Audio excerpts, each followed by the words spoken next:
et bienvenue à une nouvelle émission de Radio Africa, l'émission de l'initiative grecque sur Fréquence Plurielle 106.3 FM.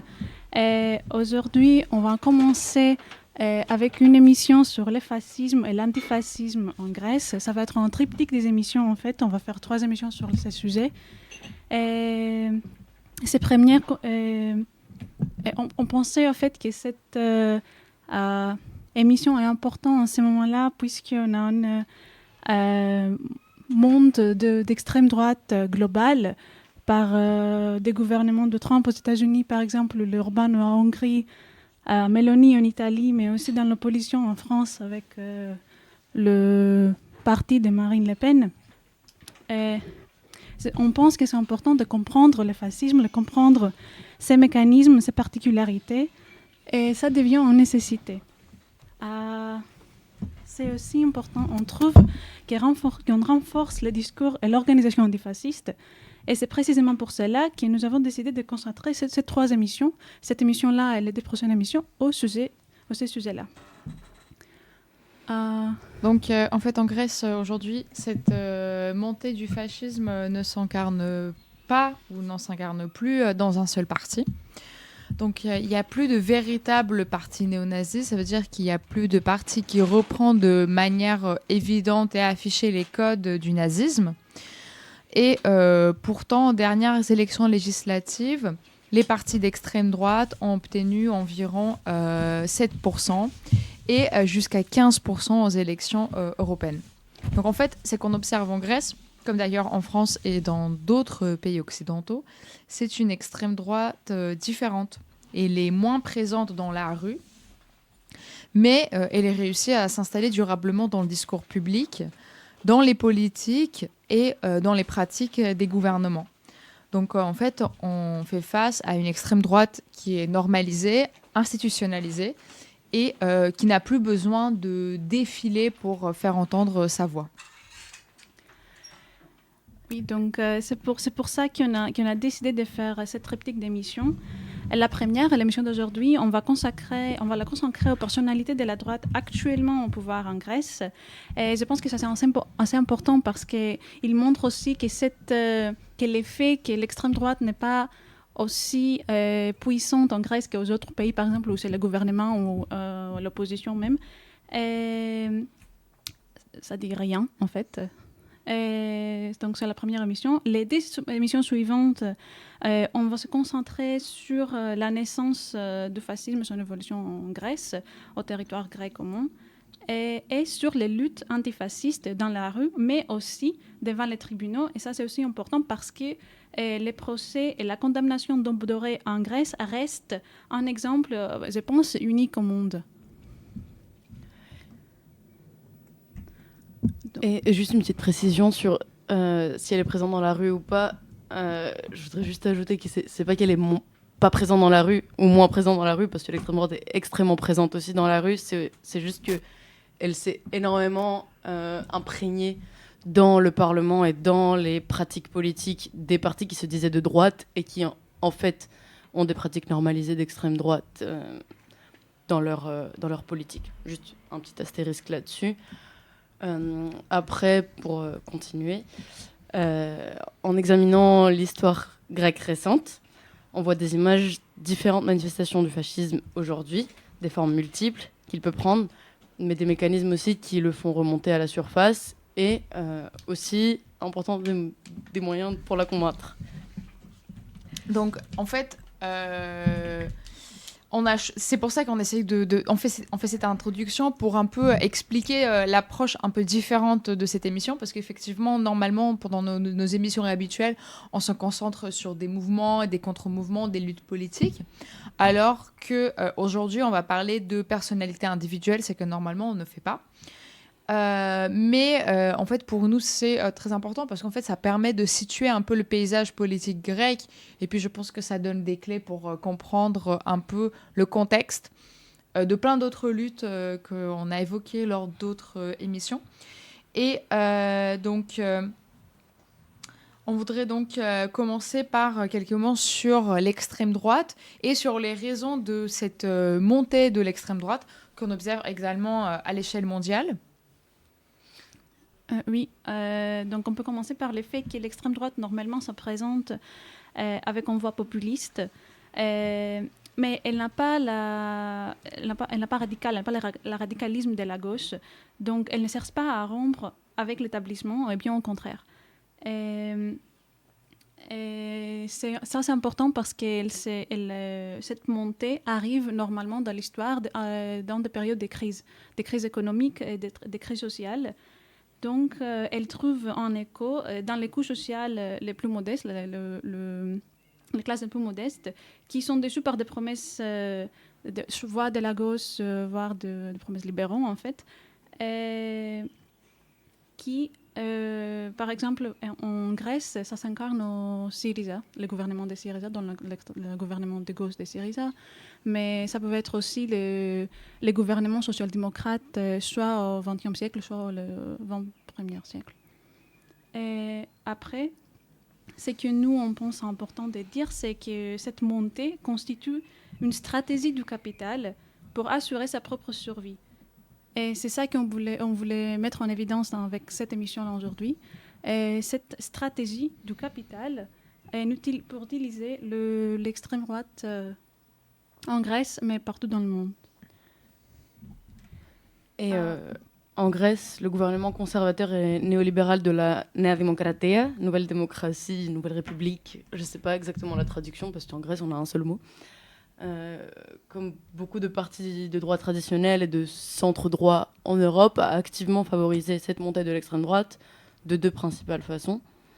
En promouvant d'un côté des politiques et une rhétorique qui glorifie l'individualisme et le darwinisme social, tout en s'attaquant à l'action collective et aux liens de solidarité. Si je peux faire une parenthèse, peut-être pour des auditeurs qui ne connaissent pas la théorie, c'est que le mot darwinisme social signifie, parce que ce n'est pas... Carrément. Voilà. En fait, c'est qu'on est en train de vivre pleinement. C'est l'idée... en fait, oui, c'est tiré de la théorie de Darwin sur l'évolution, mais Darwin voulait absolument pas dire ça. Et c'est, en fait... mais c'est une vision qui, en théorie, serait tirée de là. Une vision de la société qui dit... une philosophie de la société qui dit la chose suivante, que, en fait, la société, c'est une guerre de tous contre tous, et que les plus forts, en fait, c'est leur droit, ils sont meilleurs, et donc c'est leur droit d'écraser les plus faibles. Et en fait, c'est la théorie sociale de chacun à sa place. En fait, il n'y a pas d'égalité, il y a la juste place de chacun sur une échelle sociale qui va du plus bas vers le plus haut. Et en fait, on vit pleinement dans des moments comme ça, où, en fait, derrière la façade de la méritocratie ou du gouvernement des meilleurs, en réalité, c'est pleinement ça. C'est une guerre permanente qui est menée et qui, en fait, cette vision de la guerre permanente favorise une manière, en fait, fasciste de voir la société. Parce qu'en fait, le fascisme permet à chacun de assurer une place dans cette société pyramidale, en fait. C'est une pyramide. La manière dont cette vision... il voit le monde comme une pyramide à laquelle il faut assurer sa place. Voilà, petite parenthèse. Oui. Et c'est pleinement promu à la fois par le gouvernement grec, mais aussi par le gouvernement français. En fait, c'est... Et je pense que c'est important ici pour la montée du fascisme parce que c'est ça, c'est le fait qu'il y a des gens, surtout dans les classes populaires, qui sont privés de toute représentation collective, autre que la nationale. Et c'est là où les partis nationalistes, les partis fascistes s'appuient et ils les attirent en fait. Oui. Donc c'est un tapis idéologique, on peut dire comme ça, pour le fascisme. Mais aujourd'hui, je pense qu'on va parler aussi d'un autre point du gouvernement, comment elle favorise cette montée du fascisme. Qui est en encadrant du coup les courants d'extrême droite, en normalisant leur discours et leur politique. Donc là, c'est cette émission, on va se concentrer sur des personnalités qui incarnent précisément ce visage normalisé de l'extrême droite. Un visage désormais visible et non plus caché, comme il l'était à l'époque d'après-guerre. On va donc parler d'abord du Premier ministre, Kyriakos Mitsotakis, et de sa famille, des ministres Άδωνης Γεωργιάδης, Thanos Plevris, et de l'ancien ministre et actuel député Makis Voridis. Après une pause musicale.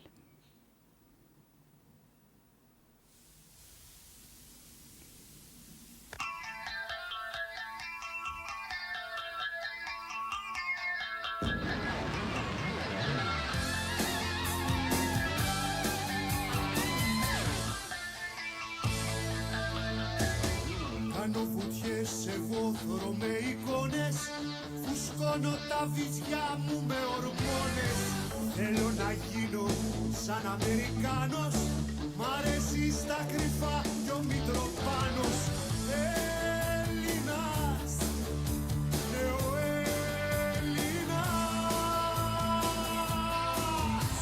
Παράθηκη λουλουδιασμένη τιά και ψήλωση κοτούλα λεμονιά. Στα σάλωνα δεν σβάζουνε αρνιά. Δεν πάει το παπάκι στην ποταμιά. Κι η παπαλάμπρενα γυμνή χαϊδεύει δωροσυσκεύη σε ένα τηλεπαιχνίδι πουλημένο. Πουλάκι ξένο, πουλί χαμένο, που τρώει τα σπλάχνα, δεν βγάζω άχνα.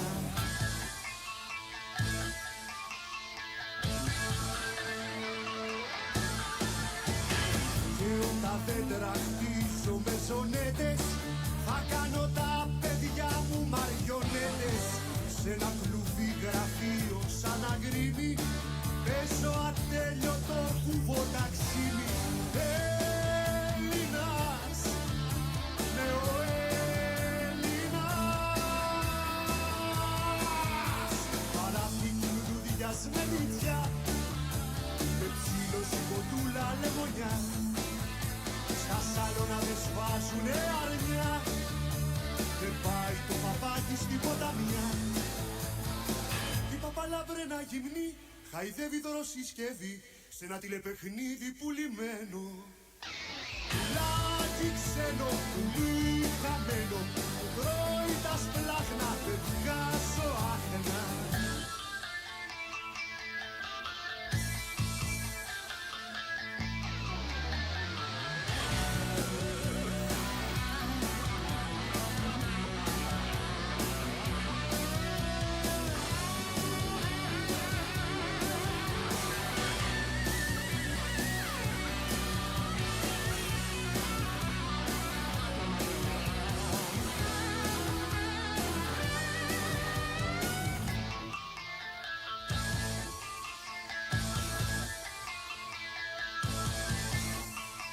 Φακατίτας μου πιάσε τη φτέρνα, μπερδεύω το jukebox με τη λατέρνα. Πάνω απ' του τάφου μου το κυπαρίσι, μαύρη χελώνα με έχει κατουρίσει. Έλληνας, νεοέλληνας.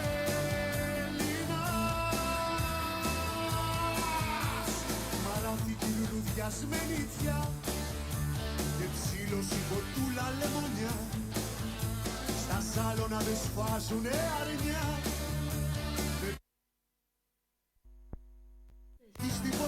Bonsoir, vous êtes sur Fréquence Paris Pluriel, 106,3 FM, et c'est l'émission de l'initiative grecque Radio Frico.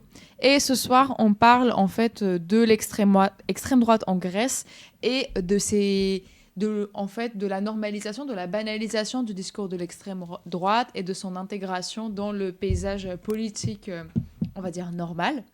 Et on vient d'écouter une chanson qui s'appelle Neoélinas. On peut traduire le titre par le grec contemporain, enfin le grec de notre époque contemporaine. C'est un terme qu'on utilise, que dans cette chanson est utilisé de manière provocatrice ou de manière en fait un peu... Oui, en fait c'est de manière... c'est une moquerie. C'est un peu en opposition au grec ancien qui serait...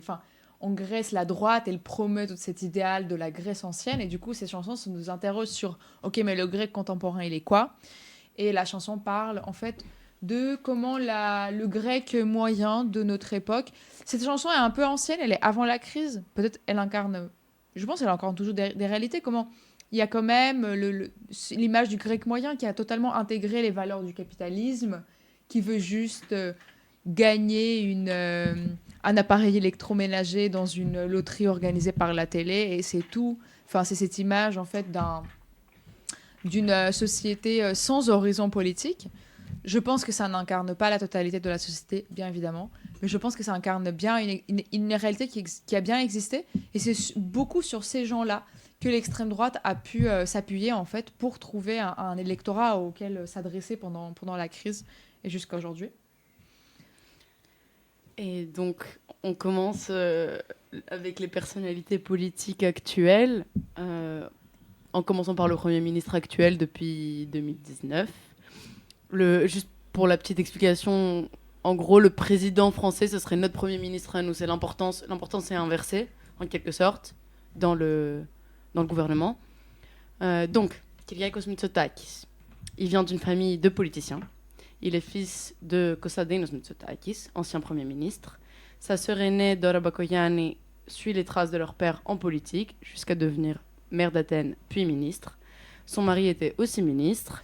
Le fils de Dora a continué la tradition familiale. Il est élu maire de la capitale en 2019.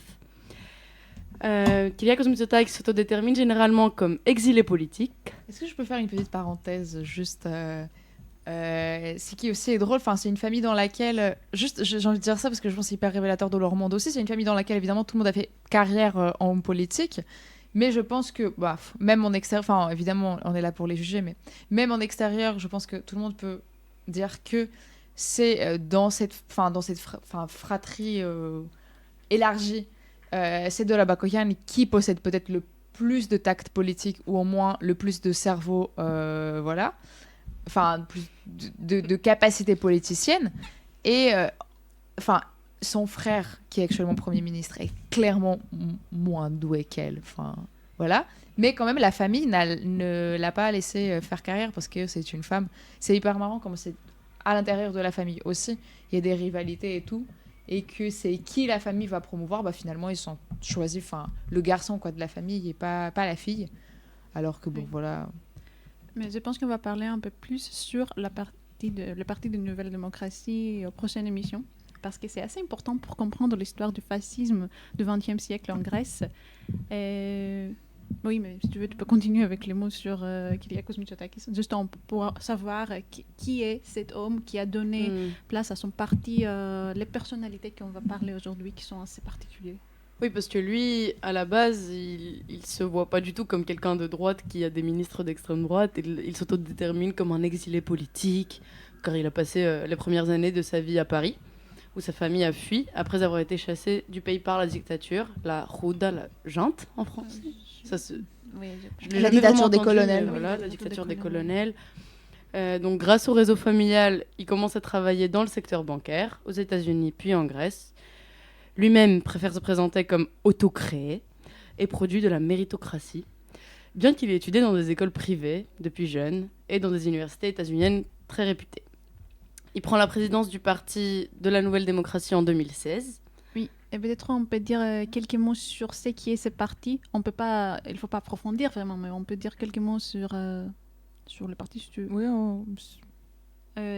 parce que c'est un parti qui combine avec grand succès l'extrême droite européenne contemporaine et le néolibéralisme états-unien. C'est un parti qui...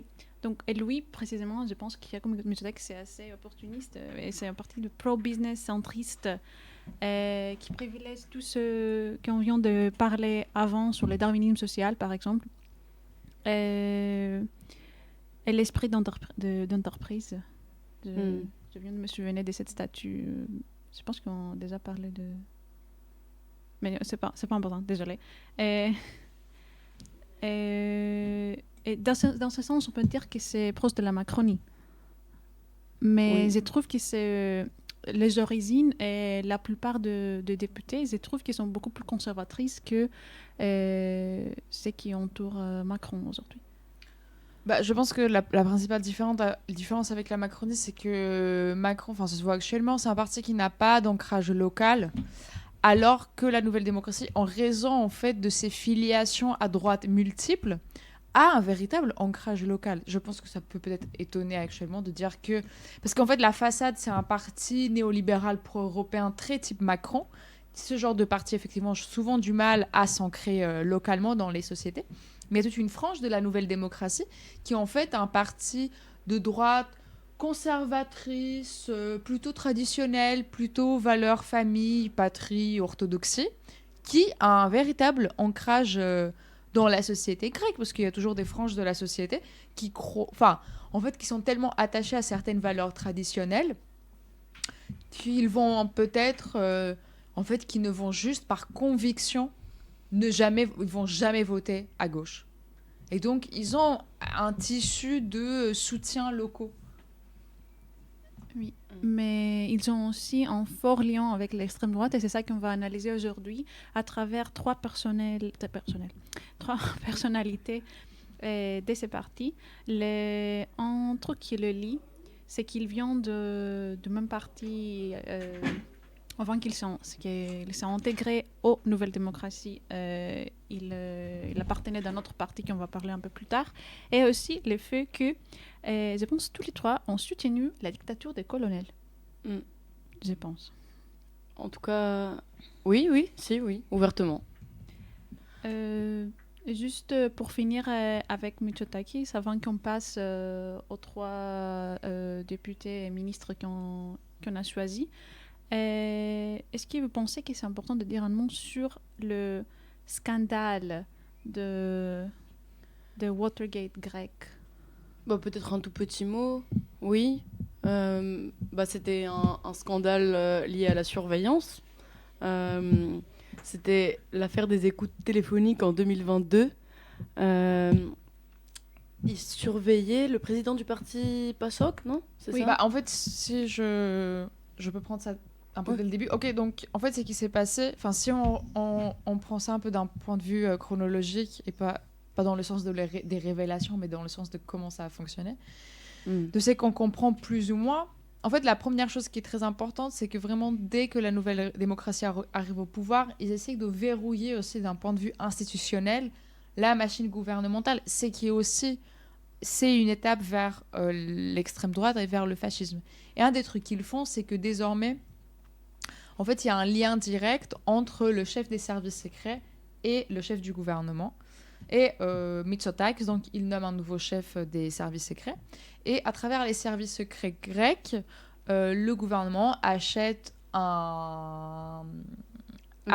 Predator, qui est un logiciel d'espionnage, qui en fait c'est un scandale. Predator en tant que logiciel, c'est un scandale international. Il y a eu beaucoup de journalistes qui étaient suivis avec Predator. Enfin, l'affaire est beaucoup plus large que la Grèce.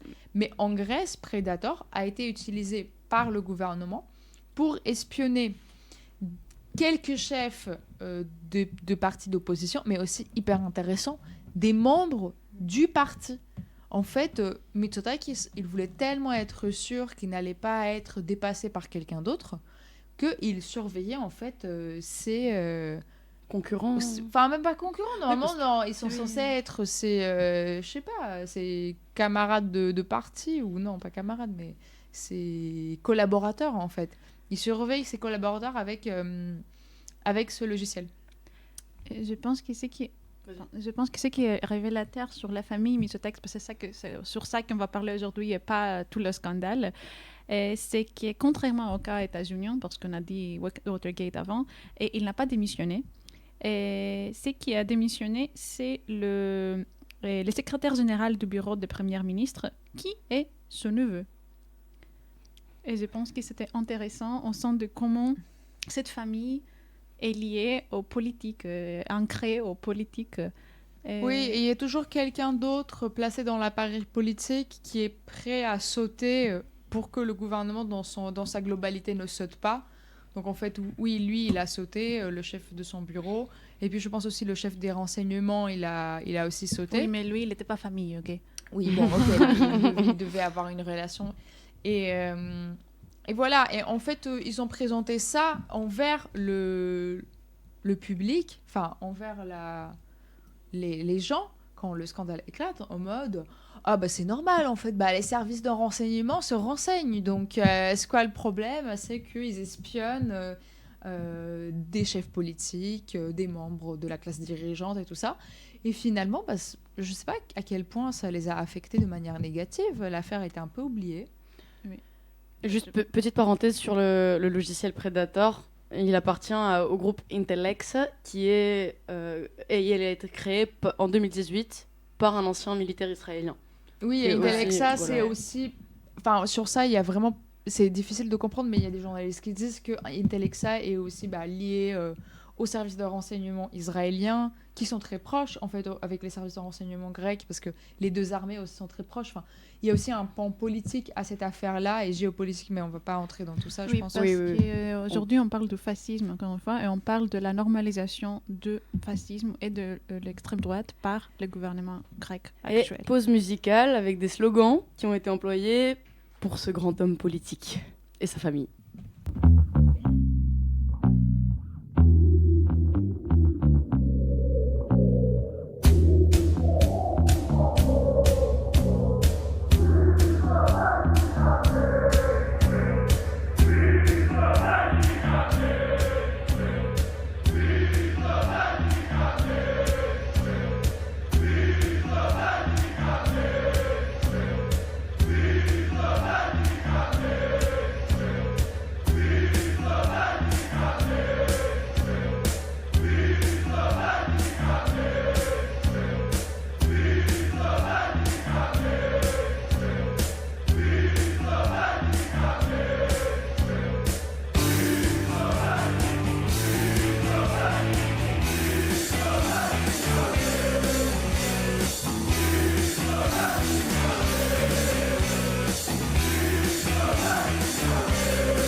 Vous écoutez Radio Fréquence Paris Pluriel, 106.3 FM, l'émission de l'initiative grecque, Radio Frikio. Aujourd'hui, on parle du fascisme en Grèce, première émission d'un triptyque. Et vous venez d'écouter des slogans destinés à notre Premier ministre, qui seraient traduits comme, par exemple... Mitsotakis s'enculait. Voilà. Ou quelque chose comme ça. On va pas nécessairement... c'est pas très sophistiqué, on va pas développer là-dessus. Mais on peut passer à quelques infos sur le parti, justement, d'où viennent ces personnalités politiques dont on va parler, qui a été incarné dans la Nouvelle Démocratie. Oui, donc on va parler un petit peu de Laos, c'est un autre parti politique, l'Alerte populaire orthodoxe, un parti d'extrême droite grecque, fondé en 2000 par l'ancien député de la Nouvelle Démocratie, Karatzaféris. Aussi petit jeu de mots, parce que Laos, Alerte populaire orthodoxe, le sigle Laos veut dire peuple en grec. Oui, très important. Oui, c'est très important, en effet. Non, vraiment, c'est très important. Donc, personnellement, moi, je pense que cette partie, et c'est pour ça qu'on parle de ça, constitue un pont entre la droite traditionnelle, et donc dans la Nouvelle Démocratie, et les partis néo-nazis de l'aube dorée, par exemple, en général, les partis des extrêmes droites plus pro-radicaux. Et juste pour comprendre ça, Karatzaféris, en 1998, étant à l'époque membre de Nouvelle Démocratie, avant qu'il a démissionné, ou je pense qu'il l'a fait vérifier, je ne sais pas, il a dit quel peut être le complément de la Nouvelle Démocratie? Ce sont ceux qui se trouvent à sa droite, aube dorée, qui comptent parmi ses membres des protagonistes du combat. Et aube dorée, avec ses membres, qu'ils soient nombreux ou peu, peut faire autant de bruit et participer autant qu'il ne peut malheureusement le faire aujourd'hui au NEV, qui bien sûr n'a rien à voir avec le NEV des années 80. Au NEV, donc fin de citation, juste pour dire, c'est l'organisation de la jeunesse des nouvelles démocraties. Qui a tué des gens, entre autres. Oui, et pour ça, vous pouvez aller, si vous voulez plus d'informations sur le meurtre d'Oned, sur notre ancienne émission sur les occupations des écoles. Et vous pouvez trouver ça là-dedans. Et je ne sais pas qu'est-ce que vous pensez, mais pour moi, je pense que c'est important de faire une pause ici, juste pour souligner que les liens entre la Nouvelle Démocratie et l'extrême droite ne commence ni se termine avec Karatzaféris, ni avec les trois personnalités dont nous allons parler plus tard.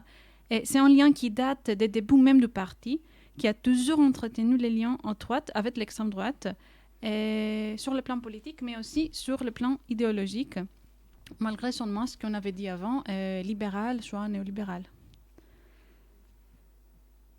Et on peut revenir sur Laos.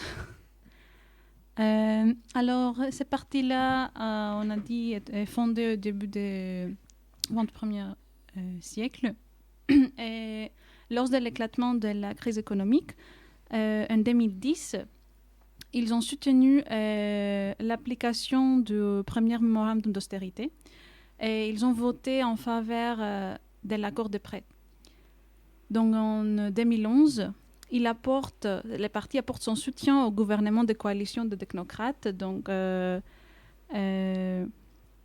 Lucas Papadimos. Je pense qu'on a un petit peu parlé de ça dans une autre émission, mais je ne me souviens plus dans laquelle.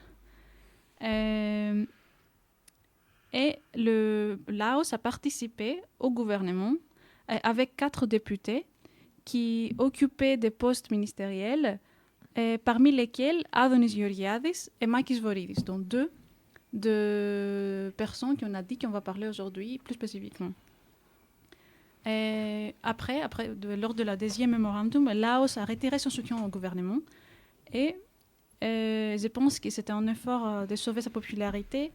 Et ses ministres démissionnent, mais pas tout, sauf 2, Makis Voridis et Adonis Georgiadis. Les 2 votent en faveur de l'accord. Donc, ils sont exclus du Laos et ils rejoignent la nouvelle démocratie. C'est un des trucs qu'on pouvait évoquer aujourd'hui, c'est cette trajectoire de les partis d'extrême droite vers ce glissement vers la nouvelle démocratie qui était les partis les plus favorables pour le pouvoir à l'époque. Oui. Donc, il faut dire ici que tous les 3 ont fait des déclarations pour nier leur passé antisémite, qu'on va parler un peu plus tard. Mais rien, je pense, pour nier leur passé de soutien à la dictature des colonels. Ça, je ne suis pas sûre. Si Quand tu dis les 3, tu parles de qui? Voridis, Plevris et Adonis. Ok. Qui J'étais sont pas actuellement là. des ministres, genre. Il y en a un qui n'est plus, mais Il a oui. démissionné, on va parler de pourquoi il a fait ça, mais les 2 sont ministres. Donc, on a 3 ministres de gouvernement actuels qui ont commencé leur tracé politique par cette partie-là d'extrême droite qu'on vient de parler et qu'on va examiner en plus de détails. Après la chanson, c'est ça? On peut mettre un autre chanson, oui. Ouais. Après la chanson.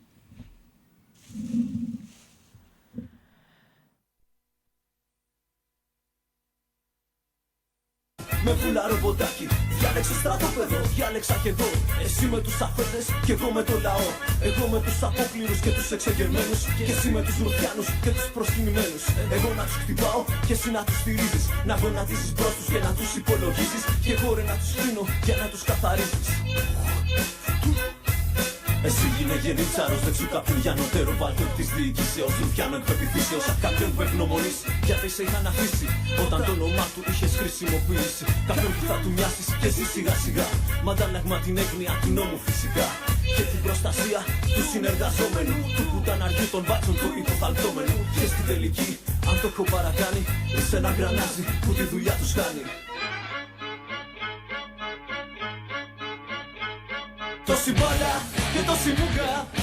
Είχαμε να δούμε από την Χούντα στους ρουφιάνους και αστυνομία. Είχαμε να δούμε από τη δικτατορία. Τόση μπάλα και τόση μούγκα.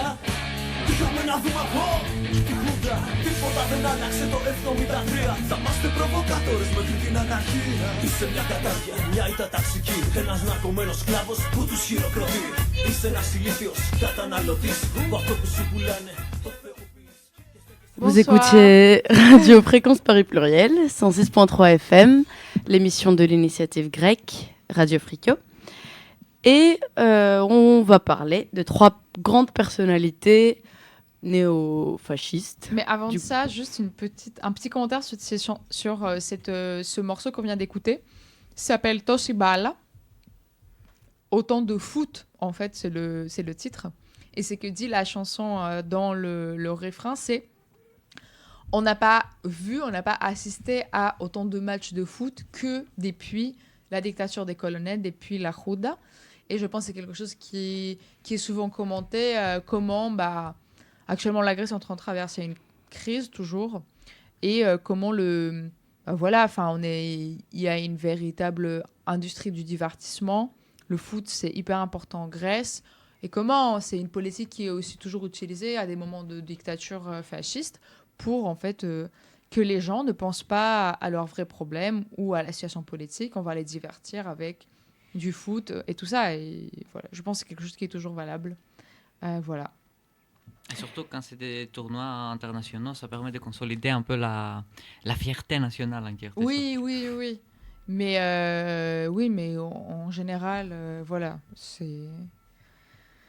La première personne dont on va parler, c'est Thanos Plevris. Qui, au sein du gouvernement de la Nouvelle Démocratie, est actuel ministre de l'Immigration et de l'Asile. Mais au-delà de ça, il est fils de Konstantinos Plevris, un des idéologues nazis les plus connus de Grèce, qui fut conseiller et pilier idéologique de la dictature militaire. Tu veux dire plus, c'est ça? Quand on dit nazi, c'est vraiment nazi. Enfin, là, c'est pas nous qu'on est en train de créer gros facho. C'est un nazi. Tu voulais développer? Le nazi, c'est genre l'idéologue nazi de la scène politique grecque. Il a été le père intellectuel de toutes les personnes, toutes les personnes qui ont fait une carrière politique à l'extrême droite, y compris le chef de l'Aube dorée, du parti néo-nazi, qui a été d'ailleurs qui a fait la une un peu partout dans l'Europe parce qu'il a été condamné en tant qu'organisation terroriste. Aussi d'ancien président de Laos, dont on vient de parler, qui s'appelle... Voilà. Et aussi, en fait, il est comme on vient de le dire, il était l'un des idéologues les plus importants de la dictature des colonels, et il représentait le côté vraiment nazi de la dictature des colonels, c'est-à-dire des politiques d'eugénisme. Ouais, voilà. Il a fondé, il a fondé aussi le mouvement de la jeunesse de la dictature des colonels, etc. Ouais. Et il a été jugé pour un livre qu'il a écrit. En fait, oui, c'est il faut dire de manière, un disclaimer, c'est un antisémite convaincu, et je pense que tous les propos qu'on rapportera, évidemment, sont extrêmement choquants et violents. Trigger warning. Voilà, je pense qu'il incarne l'antisémitisme décomplexé de l'extrême droite. Que il ose dire, c'est que beaucoup de gens pensent au sein de l'extrême droite à propos des Juifs, et donc à propos de ce livre qu'il a écrit. Et ce livre qui s'appelle « Les Juifs, toute la vérité », c'est ça? Oui, c'est ça. Et c'est aussi antisémite que ça a l'air de l'être, c'est exactement ça. Oui, et en fait, c'est pour voir un peu comment ça se dessine, comment tous ces personnages un peu se mettent en une sorte de... Il y a un rapport, ils se connaissent très très bien.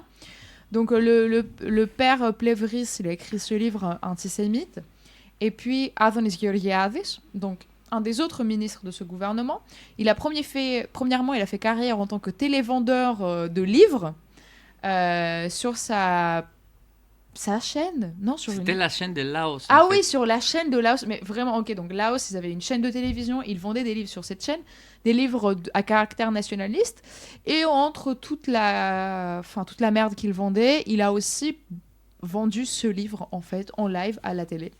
Et il y a un passage de la télévision française avec Knafo qui parle de ça, et vraiment, ce passage est extrêmement révélateur. Donc, on va écouter cet extrait par Knafo.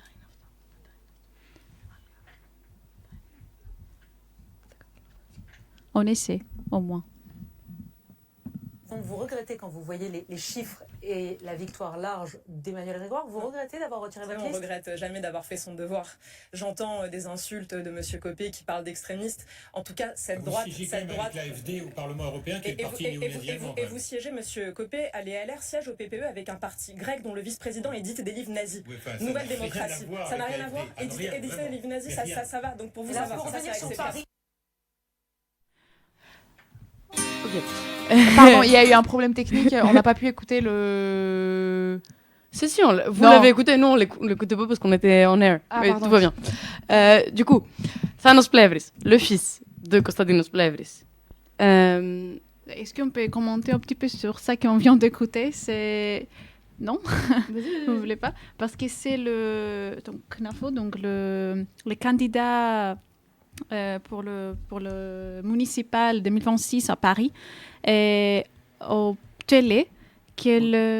On l'a accusé d'être raciste. On l'a accusé d'être raciste parce qu'elle siège au Parlement européen avec un groupe fasciste allemand. Et elle a répondu, et vous, monsieur, je ne sais pas qui était l'autre interlocuteur, et vous siégez à un parti avec un parti grec. Donc, le vice-président édite des livres nazis. Et c'est exactement ça, en fait. Oui, et dit, c'est un parti grec, la Nouvelle Démocratie. Et après, il dit, non, c'est toi le plus nazi. Non, en fait, c'est toi. Et ça, c'était un extrait du débat de France 2 le soir du 22 mars. Si ça vous fait plaisir de réécouter. Entre eux, Sarah Knafo et Jean-François Copé. Voilà. Donc voilà, c'est des gens dont ils sont apparemment célèbres même à l'Europe pour ce genre pour leur vente de livres. Oui. Donc, on a parlé un petit peu sur le père Plevris, mais je pense qu'il faut passer au fils qui est actuellement ministre. Et c'est intéressant parce que comment est-ce qu'il a débuté sa carrière dans la politique, lui. Et c'est intéressant parce qu'au début, il était fier partisan de l'idéologie de son père. Mais il a fait son entrée à la politique en 2007, je pense, lorsque les chefs du Laos, donc Karadziaferis, qu'on vient de parler un peu plus tôt, jugent qu'il est temps de replacer son mentor, donc le père Plevris, et présenter à sa place son fils comme candidat. Donc ça, je pense, c'était un effort de dédiaboliser les partis, de les faire moins radicales, en fait. Parce qu'il a dit, par exemple, à l'époque, qu'ils avaient commencé très à droite, mais après, ils ont mis de l'eau dans les vents, avec Konstantinos Plevris, qui était membre du parti, est éloigné, et à sa place, c'est son fils dont on parle maintenant. Et ça, ce qui est intéressant pour moi, c'est que la manœuvre semble fonctionner. Et le fils est élu en tête des listes du Laos dans la première circonscription d'Athènes aux élections de 2007 et 2009. Et bien sûr, il continue, Plevris, le fils, avec le parcours qu'on vient de parler un peu plus tôt. Il s'intègre à la Nouvelle Démocratie en 2012. Et une fois nommé ministre, il a présenté, oui, il a dit « Désolé, j'ai dit des trucs antisémites. Excusez-moi. » Et il dit bien qu'il a été avocat de son père, il ne partageait pas ses opinions. Oui, parce qu'en fait, bien évidemment, publier un livre antisémite, c'est illégal. Donc, son père, il a été traîné en justice et il a eu son fils comme avocat. Et en fait, sa ligne de défense, c'est qu'il ne savait pas qu'il y avait une loi antiraciste, enfin, une loi qui condamnait les propos racistes et antisémites. Il est en mode, j'étais pas au courant de cette loi. Donc, c'était ça, la ligne de défense. Et plus tard, quand il s'excuse, il dit, non, mais en fait, j'ai juste défendu mon père, mais je partage pas ses opinions. Alors que lui aussi, il est avocat. Son père est avocat aussi, c'est ça? Oui. Tout le monde est avocat. Toute la famille Plevris tu est ne avocat. peux pas savoir qu'il existe des lois qui condamnent le racisme. D'autant plus qu'il était avocat. Oui. Et je pense aussi qu'en ligne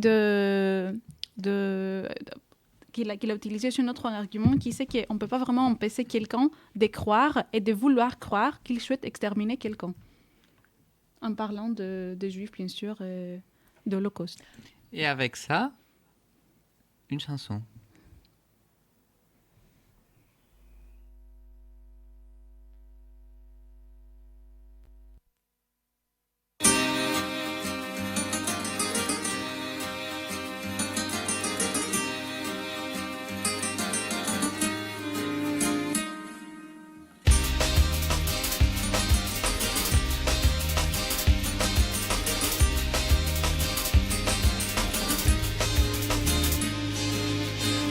Καθόμουνα στου δρόμου τη γωνία. Χάζευα απ' την άκρη μου όλη την κοινωνία.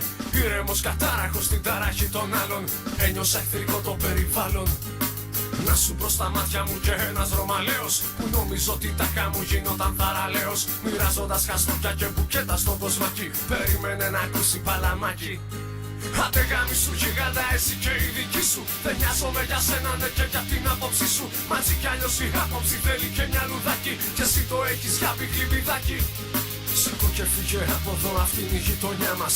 Κάτω από τα μπαλκόνια μας και τα παραθυρά μας. Δεν θέλουμε να βλέπουμε ράικ νούμερο 4, ούτε λεγεωνάριους του Κεσαρά. Σήκω και πήγαινε, άνοιξε βιβλίο ιστορίας. Την πρόδοση ανάβρις της δικιάς σου συμμορίας. Τρέχα να μάθεις την ορθογραφία τώρα σβέλτα. Δεν γράφεται το Ελλάδα με 2 δέλτα. Εσύ που μας το παίζεις, του έθνους πατριώτης, της κεφαλαιοκρατίας μας στρατιώτης. Εσύ που κάνεις πόλεμο μονάχα στους αμάχους, στον πόλεμο όμως χώθηκες πίσω απ' τους βράχους. Εσύ που έχεις γονίδια του Μεγά Αλεξάνδρου και τατούα στο χέρι σου το σχήμα του Μεάνδρου. Πες μου αν έγραφες το τεστ του DNA τα αίτια που δεν είστε γενναίοι.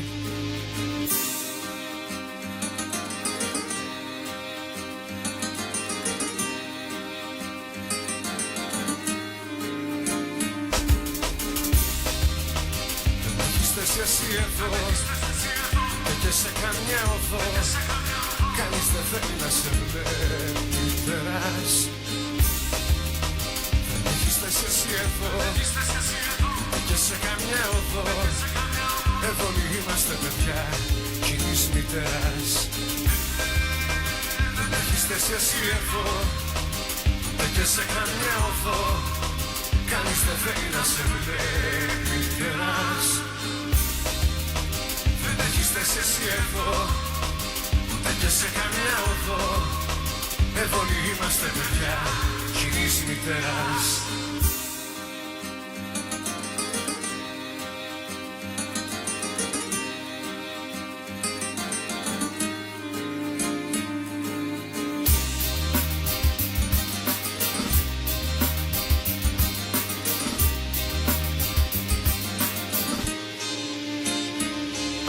Εσείς και όλη η ράτσα σας δεν θέλετε τις ράτσες. Ποιος θέλει όμως τις δικές σας φάτσες. Η ράτσα και τα μπράτσα και ξυρισμένη φάτσα. Και όταν είδατε να ζήσα τον Αρτέμι Μάτσα. Κουκούλα στη συνείδηση, κουκούλα στο κεφάλι. Και σήμερα λεφτά με το τσουβάλι. Κι αυτός που σας πολέμησε στις ράχες σαν τζακάλι, σήμερα να κάνει το χαμάλι. Και ποιος να το πιστέψει στην τηλεοπτική ενημέρωση, πως θα σας έχει κάνει κι αφιέρωση. Τους ταχαλίγους και κυνηγημένους πηγάδες. Αυτή τη δυσφήμιση όμως κρύβεται μενάδες. Ήρωες σας κάνανε οι καναλάρχες, οι παρανόμως νομιμοί μας φεουδάρχες. Στις χώρας στο κατάστημα οι καταστηματάρχες σας όρισαν του δρόμου ταγματάρχες. Vous écoutez Radio Fréquence Paris Pluriel, 106.3 FM, l'émission de Radio Frikio de l'initiative grecque. On continue sur les fachos du gouvernement avec les propos anti-immigration de Thanos Plevris, qui a également, d'ailleurs en tant qu'avocat, fait partie de l'équipe de défense des policiers jugés pour la mort de... Pour le meurtre de Zach Kostopoulos, un meurtre motivé par la toxicophobie et l'homophobie. Et la transphobie. Donc, il a d'abord été ministre de la Santé. Depuis l'été 2025, il a été nommé ministre de l'Immigration et de l'Asile. Mais en 2013, avant qu'il n'adoucisse ses propos sur l'immigration, l'homme qu'il est aujourd'hui en tête de ce ministère disait, je cite, « La protection des frontières n'est pas possible sans perte, et pour être clair, il faut des morts. » Fin de la citation. Voilà. Donc, c'est quelqu'un qui clairement incarne, en fait, l'ouverture, en fait, les clins d'œil que le gouvernement fait vers l'extrême droite, parce que ce n'est pas, ils connaissent très bien qui ils ont placé à la tête du ministère de l'immigration, et donc ils sont clairement dans une position en fait d'alignement parfait avec l'extrême droite sur les questions migratoires. Et je pense qu'on passe au prochain personnage. Mais on peut dire un fun fact sur Plevris qu'on n'a pas vraiment parlé. Juste parce qu'on a une émission sur Exarchia. On a 2 émissions sur Exarchia. Et c'était un peu drôle ce qui s'est passé pendant le confinement de Covid. Parce que Plevris a publié une vidéo où on les voit sur la place d'Exarchia. Genre à 5h du matin. Oui. 5h du matin. Oui, Même si quand c'était il y a le confinement. personne. Annoncer que c'était la fin de l'anomie sur les quartiers. Et que maintenant que la nouvelle démocratie est au pouvoir, ça c'est fini. Et c'est un peu drôle parce que dans les vidéos, on les voit regarder sous son épaule, autour de lui, pendant qu'il parle. Genre, il finit, il arrête de parler et il part comme ça. Genre direct. Même avant que les caméramans arrêtent de tourner. Il finit et il part. Parce que visiblement, il a tellement peur de ce qu'il va se passer. Je ne sais pas, quelqu'un le voit et il part comme ça. Mais c'est la fin de l'anomie à Exarchia. Maintenant que la nouvelle démocratie est au pouvoir. Et si vous voulez apprendre plus sur Exarchia, vous pouvez écouter émission numéro 1 et 2 de Radio Frikio sur YouTube. Et donc on passe à Athens Georgiadis. Oui, le troisième on peut personnage. passer le troisième personnage qu'on a déjà un peu... Tu peux parler, parce que tu peux pas vraiment parler Personnage de l'extrême culte. droite et sans parler d'Adonis Personnage Georgiadis. culte de la Grèce en général. Enfin, cet homme est indescriptible. On va en parler après. Ah, on va l'écouter avant. Probablement.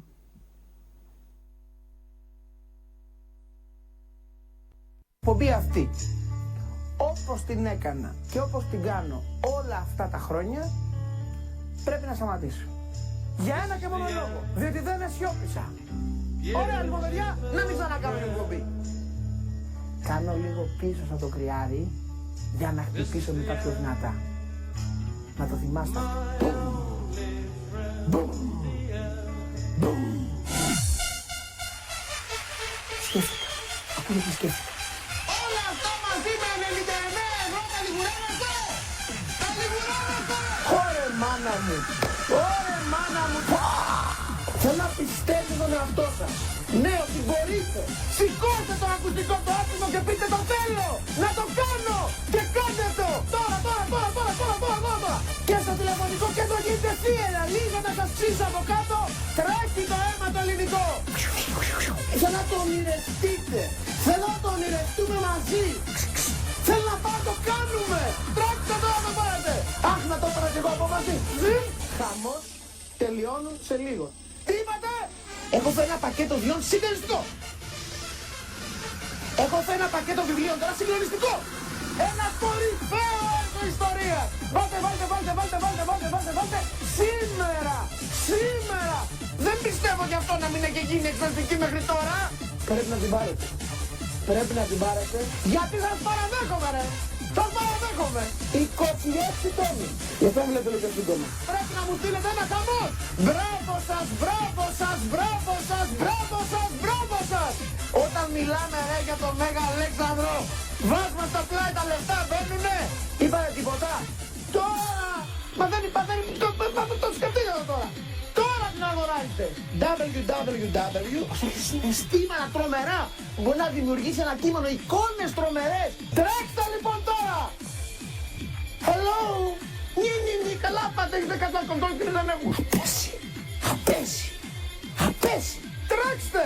Έχεις αυτή τη στιγμή την ευκαιρία της ζωής σου. Να κάνουμε χαμό. Κουλουμπάκατα. Έτσι για να σκάσουν οι ευθύ μας.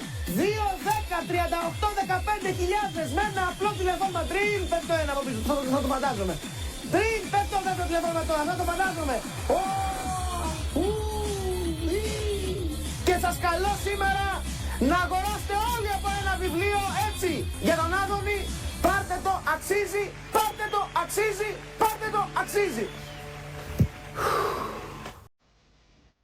Ο αυτοκράτορας Κωνσταντίνος πέθανε πολεμώντας.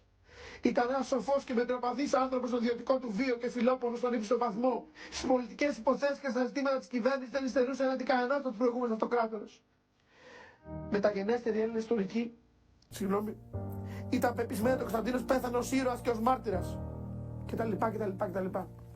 Δεν πάω να διαβάζω, αλλά δεν συγκινήθηκα.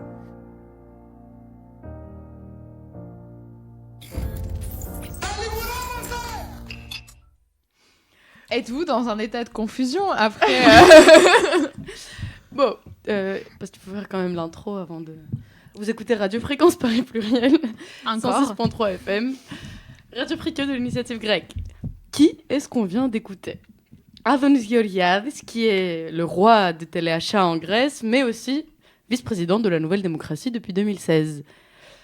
Et qui est aussi le ministre joker de la Nouvelle Démocratie. Il est passé par plusieurs ministères. C'est un peu le Darmanin, mais à la Balkane. Alors vous venez d'écouter une voix insupportable, aiguë, qui est partout dans les plateaux télé. Je ne sais pas quel autre adjectif on peut mettre sur sa voix, mais... Est-ce qu'on peut juste dire que la partie où il semble pleurer, qu'il semble qui est triste, il parle de l'ancien roi grec, mais c'est très émouvant.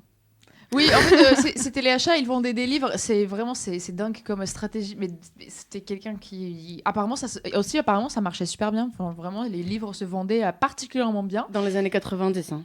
2000, ouais. 2000 Jusqu'à aussi. les années 2000, ils vendaient des livres. Et ils vendent des livres à caractère, entre gros guillemets, historique. Et en fait, c'est des livres à la gloire de la Grèce et tout ça. Enfin, c'est quand même des livres de la sphère, de la fachosphère. Et voilà, il les vendait avec ces tactiques que vous venez d'écouter. Dont le livre dont on vient de parler juste avant, de Kostadinos Plevris, ouvertement antisémite. Juste une petite précision, juste pour qu'il n'y ait pas de... Enfin, pour qu'on ne dise pas quelque chose qu'il n'a pas vraiment fait. Il n'a pas vendu le livre. Il a présenté juste. Il a présenté le livre. Donc, il y a quand même une nuance à faire. Il n'a jamais vendu le livre parce que c'est pas sa maison d'édition qui l'a édité. Mais je pense qu'il a édité d'autres livres de Kostadinos Plevris. Oui, mais pour ce livre en particulier, le livre antisémite, juste en fait, il y a un passage à la télé où il disait que... Enfin voilà, il a présenté le livre, il a dit que c'était hyper intéressant, il a adoré et tout, mais il n'a pas... Enfin, tu pouvais pas l'appeler pour l'acheter alors que tu pouvais faire ça avec tous les autres livres. Juste... Oui. Il a dit que c'est son livre préféré. Il a dit exactement ça. D'accord. C'est mon livre préféré. Oui, ok, non, mais évidemment, c'est un grand antisémite, je dis pas ça, mais... il faut noter ça, que c'est ça de notoriété internationale, apparemment, puisque quand on vient d'écouter un peu avant... Sarah Knafou, on parle. Oui, on parle de lui, qui présente, si tu veux, des livres antisémites nazis. Je pense que ça doit être un sujet de discussion à la cantine du Parlement européen, je sais pas. Voilà donc les débuts en politique de celui qui est actuellement ministre de la Santé. Oui, depuis 2024, c'est ça qu'il est ministre de la Santé. Oui, mais il change beaucoup. Il est vraiment le ministre passe-partout. Il les met où ils veulent passer en loi très à droite ou très extrême droite ou en loi impossible. S'ils veulent détruire un secteur, il met Adonis Georgiadis comme ministre. C'est ça. Donc, et il était aussi membre du Laos, le parti dont on a parlé, de 2003 à 2011, si je dis pas de bêtises. Oui, oui, c'est ça. En fait, il commence sa carrière en politique au sein... En fait, ils suivent tous la même trajectoire. Ça veut dire une entrée en politique, en réalité, une politisation pendant leurs années étudiantes dans les cercles de l'extrême droite, diverses pour chacun, puis une entrée à Laos au début des années 2000, puis un passage à la Nouvelle Démocratie. Et c'est en fait pendant ces années à Laos où il pouvait afficher ouvertement ses appartenances idéologiques, parce que c'est un parti ouvertement d'extrême droite. Et donc, est-ce que tu veux nous en parler un petit peu pour ces déclarations en fait, de l'époque qui nous disent beaucoup sur ses positions en fait. Donc, il a soutenu, il a parlé lors du Parlement grec en fait de son soutenance Ioannis Metaxas, qui était le dictateur fasciste de la Grèce entre 1936 et 1941. Et il a parlé aussi de beaucoup. Il a dit, je cite, que je suis le premier député au Parlement grec depuis 40 ans à avoir parlé de Gramos et de Vici. Donc, qui sont fin de la citation, qui sont de montagnes où il faut écraser l'armée démocratique grecque à la fin de la guerre civile, qui est quelque chose... Donc, c'est-à-dire que toutes les références dont il parle dans le Parlement, dans la télé et partout sont très, très étroitement liées à l'extrême droite et il ne cache pas.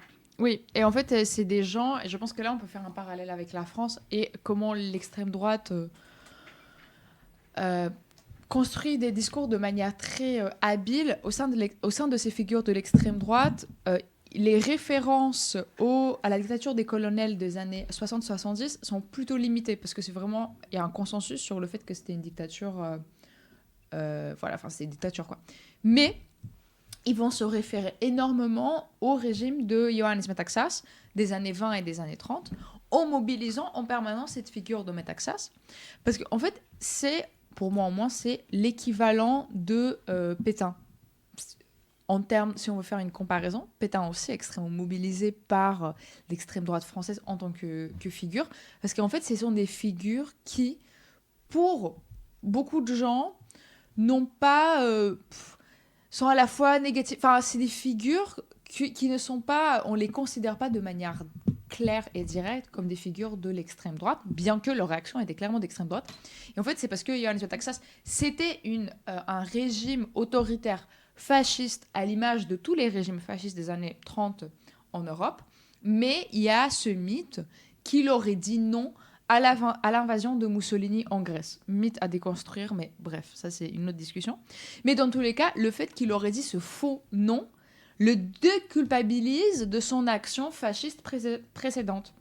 Et en fait, mais pour les gens qui savent, ils comprennent. En fait, c'est un symbole. On parle de Metaxas, c'est un clin d'œil vers l'extrême droite, en mode on valorise bien ce régime fasciste, mais si quelqu'un nous accuse d'être un fasciste, on peut se dédouaner en disant non, on n'est pas du tout des fascistes, nous, juste on aime notre patrie, Metaxas c'était juste un nationaliste, un défenseur de la patrie.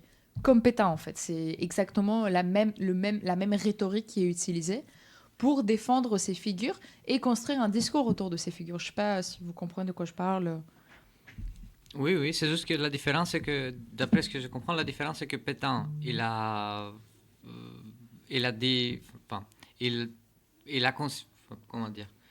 fait un accord avec les nazis pour ne pas... Oui, c'est ça. Pour... je n'ai pas le mot. Genre, il a collaboré avec les nazis. Il n'a pas fait la guerre contre les nazis, il a collaboré, alors que Metaxas, il a l'avantage, entre guillemets. Pétain, c'est quelqu'un qui... il a eu un rôle hyper important lors de la Première Guerre mondiale. Il a effectivement défendu la France pendant la Première Guerre mondiale. Donc, il est valorisé pour son action lors de la Première Guerre mondiale. Puis, il a collaboré pendant la Seconde Guerre mondiale. Ah oui, en fait, c'est le même parcours, mais inversé. Genre, Pétain, on va dire, il a commencé bien, et après, il y a eu un glissement, voilà. Et Metaxas, c'était un fasciste. Qui a dit non à Mussolini. Mais qui aurait dit non à Mussolini, l'a pas vraiment dit. Je pense aussi qu'il est mort très tôt après, donc peut-être si... Peut-être on digresse un peu trop. Oui, pardon, mais c'est tout ça pour dire qu'il y a une mobilisation en permanence de plein de figures historiques qui parlent aux oreilles des gens de l'extrême droite, mais qui peuvent passer inaperçus par le public général qui en fait n'arrive pas à déchiffrer en fait le discours. Oui. C'est juste qu'il faut noter ici que ce n'est pas juste le discours de Georgiades, de Plevés, c'est tout ce mec qu'on parle aujourd'hui. C'est aussi les actions politiques parce qu'ils sont ministres. Ils sont ministres au ministère important. Et les lois qui sont passées au niveau du travail, au niveau de la santé, au niveau de n'importe quoi, favorisent le capital. Oui, bien sûr, sont très, très néolibéraux.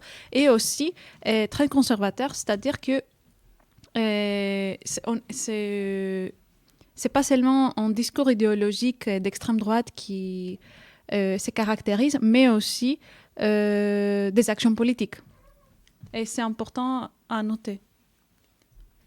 Oui, évidemment. Et en fait, Georgiades, c'est l'exemple le plus franc de ça parce qu'il a aussi une personnalité qui l'aide beaucoup. C'est quelqu'un qui s'en fout, en fait, qui va sortir sur les plateaux, raconter n'importe quoi. Vous avez entendu sa voix. Oui. Et en fait, c'est pour ça qu'il fait le ministre Joker. Chaque fois qu'ils veulent détruire un ministère ou une partie du fonctionnement du service public, ils vont le placer. Il va faire le sale boulot. Il va aller s'insulter avec les médecins des hôpitaux publics. Il va aller s'insulter avec les profs de l'éducation nationale. Il va aller s'insulter avec les syndicalistes. Genre, vraiment, en fait, c'est quelqu'un qui n'est pas dérangé du tout par le fait d'aller insulter quelqu'un. Et c'est pour ça qu'il est utilisé. Comme ça, le reste du gouvernement n'est pas sali. Et pour passer un peu à son lien avec Israël, et en fait, c'est un antisémite, mais un sioniste. Enfin, c'était... Voilà. C'est pas anodin, ça. C'est parce que ça, c'est pas juste lui. C'est un truc qu'on voit même ici, autour oui, c'est clair. Donc, c'est-à-dire que c'est une... un discours, un changement de discours, un glissement de discours par l'antisémitisme au sionisme qu'on voit aux plusieurs formes d'extrême droite partout dans le monde. Et tu peux nous donner plus de détails sur ça. Oui, déjà, il a été un négationniste de l'Holocauste. Et aussi, bon, pour l'histoire grecque, mais ça, vous pourrez écouter l'émission d'Exarchia encore.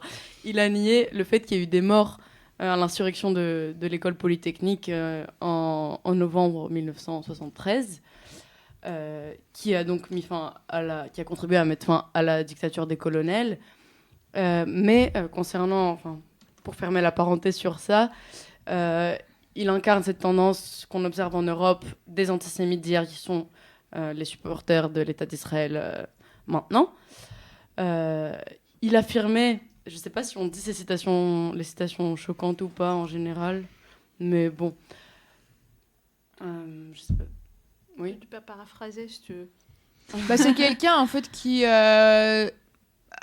on peut dire qu'il promouvait les protocoles des sages de Sion. Les protocoles des sages de Sion, c'est le plus grand faux de l'histoire du XXe siècle. C'est un livre qui, de manière établie, c'est un faux. Et en fait, c'est un livre qui contient un complot international organisé par les Juifs. Et c'est un faux qui a été produit probablement en Russie au début du XXe siècle. Et c'est un des livres qui a le plus circulé au XXe siècle. Aujourd'hui, c'est établi que c'est un faux.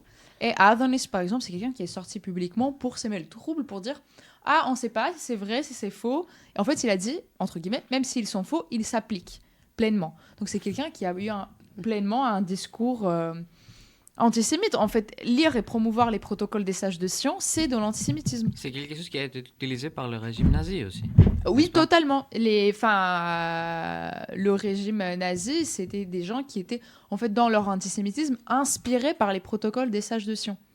Et d'ailleurs, c'est quelque chose qui en dit beaucoup sur le paysage politique grec. La traduction grecque de ce livre a amplement circulé en Grèce. C'est un livre qui a été extrêmement lu en Grèce aussi, et qui l'est toujours. Parce qu'il y a un antisémitisme profond de la société entière, en fait. Oui, c'est qui c'est intéressant dans tous les cas des personnages qu'on parle, mais aussi dans plusieurs cas des personnes qui s'intègrent à cette nouvelle forme d'extrême droite normalisée, on peut dire dédiabolisée, c'est qu'ils nient leur passé antisémite et ils sont aujourd'hui grands fans de l'État d'Israël. Parce que là, aujourd'hui, il déclare, par exemple, je cite, « Nous sommes avec Israël, que cela plaise ou non. » Fin de la citation.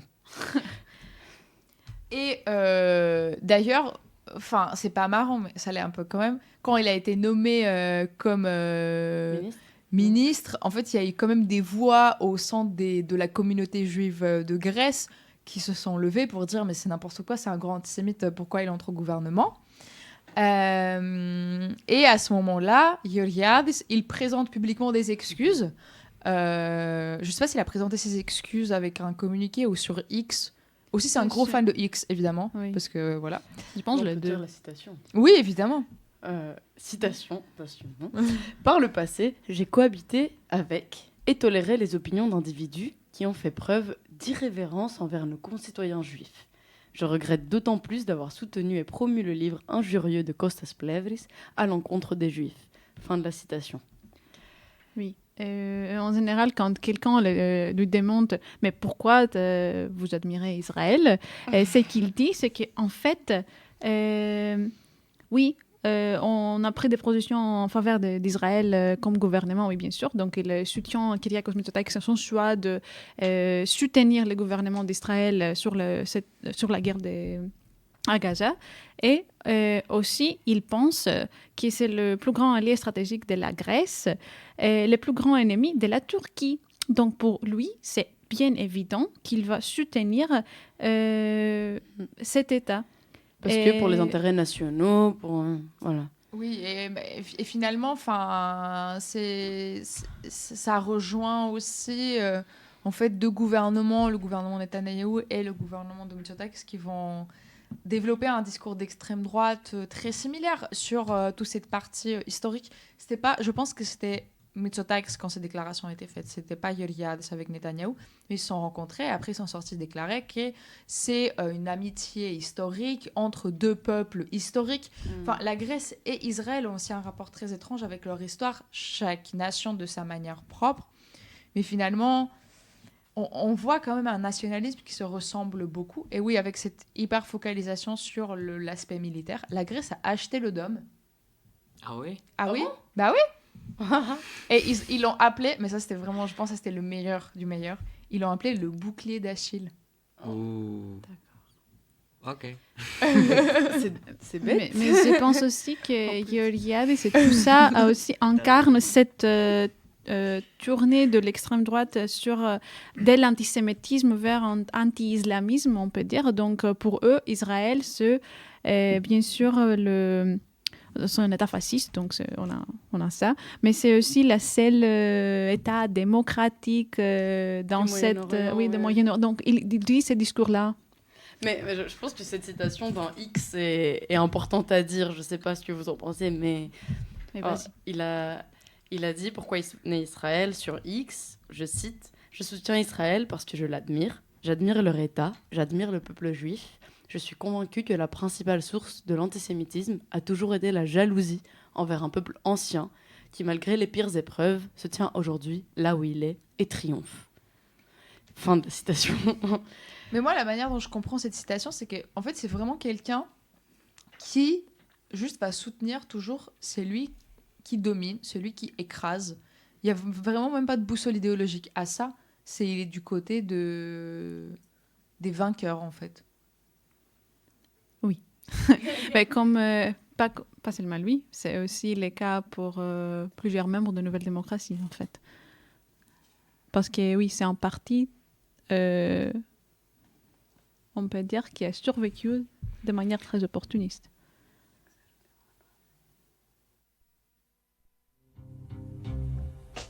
Why do I cry on a Sunday morning after Saturday night was such a wonderful night? I should be glad that I could spend one night a week with you.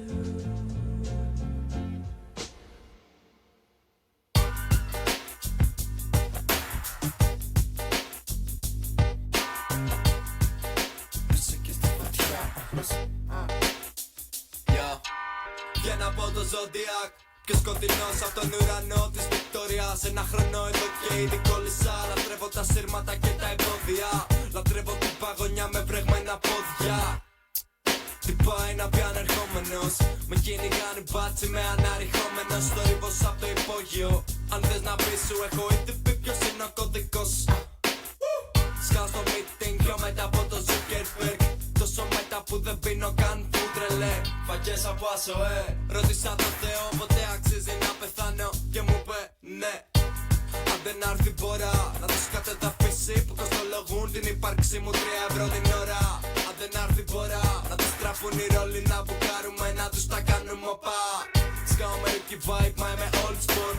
Το να πηγαίνουν όλα σκατά είναι default mode.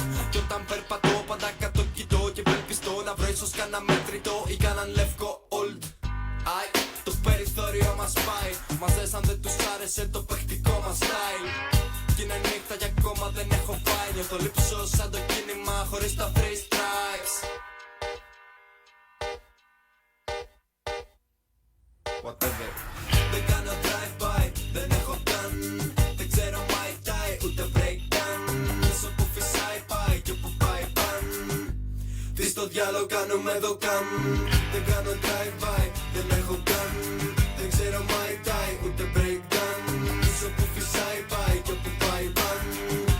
Τι στο διάλογο κάνουμε εδώ καν. Δεν είμαι ο Μερίνου το Μεσσίας.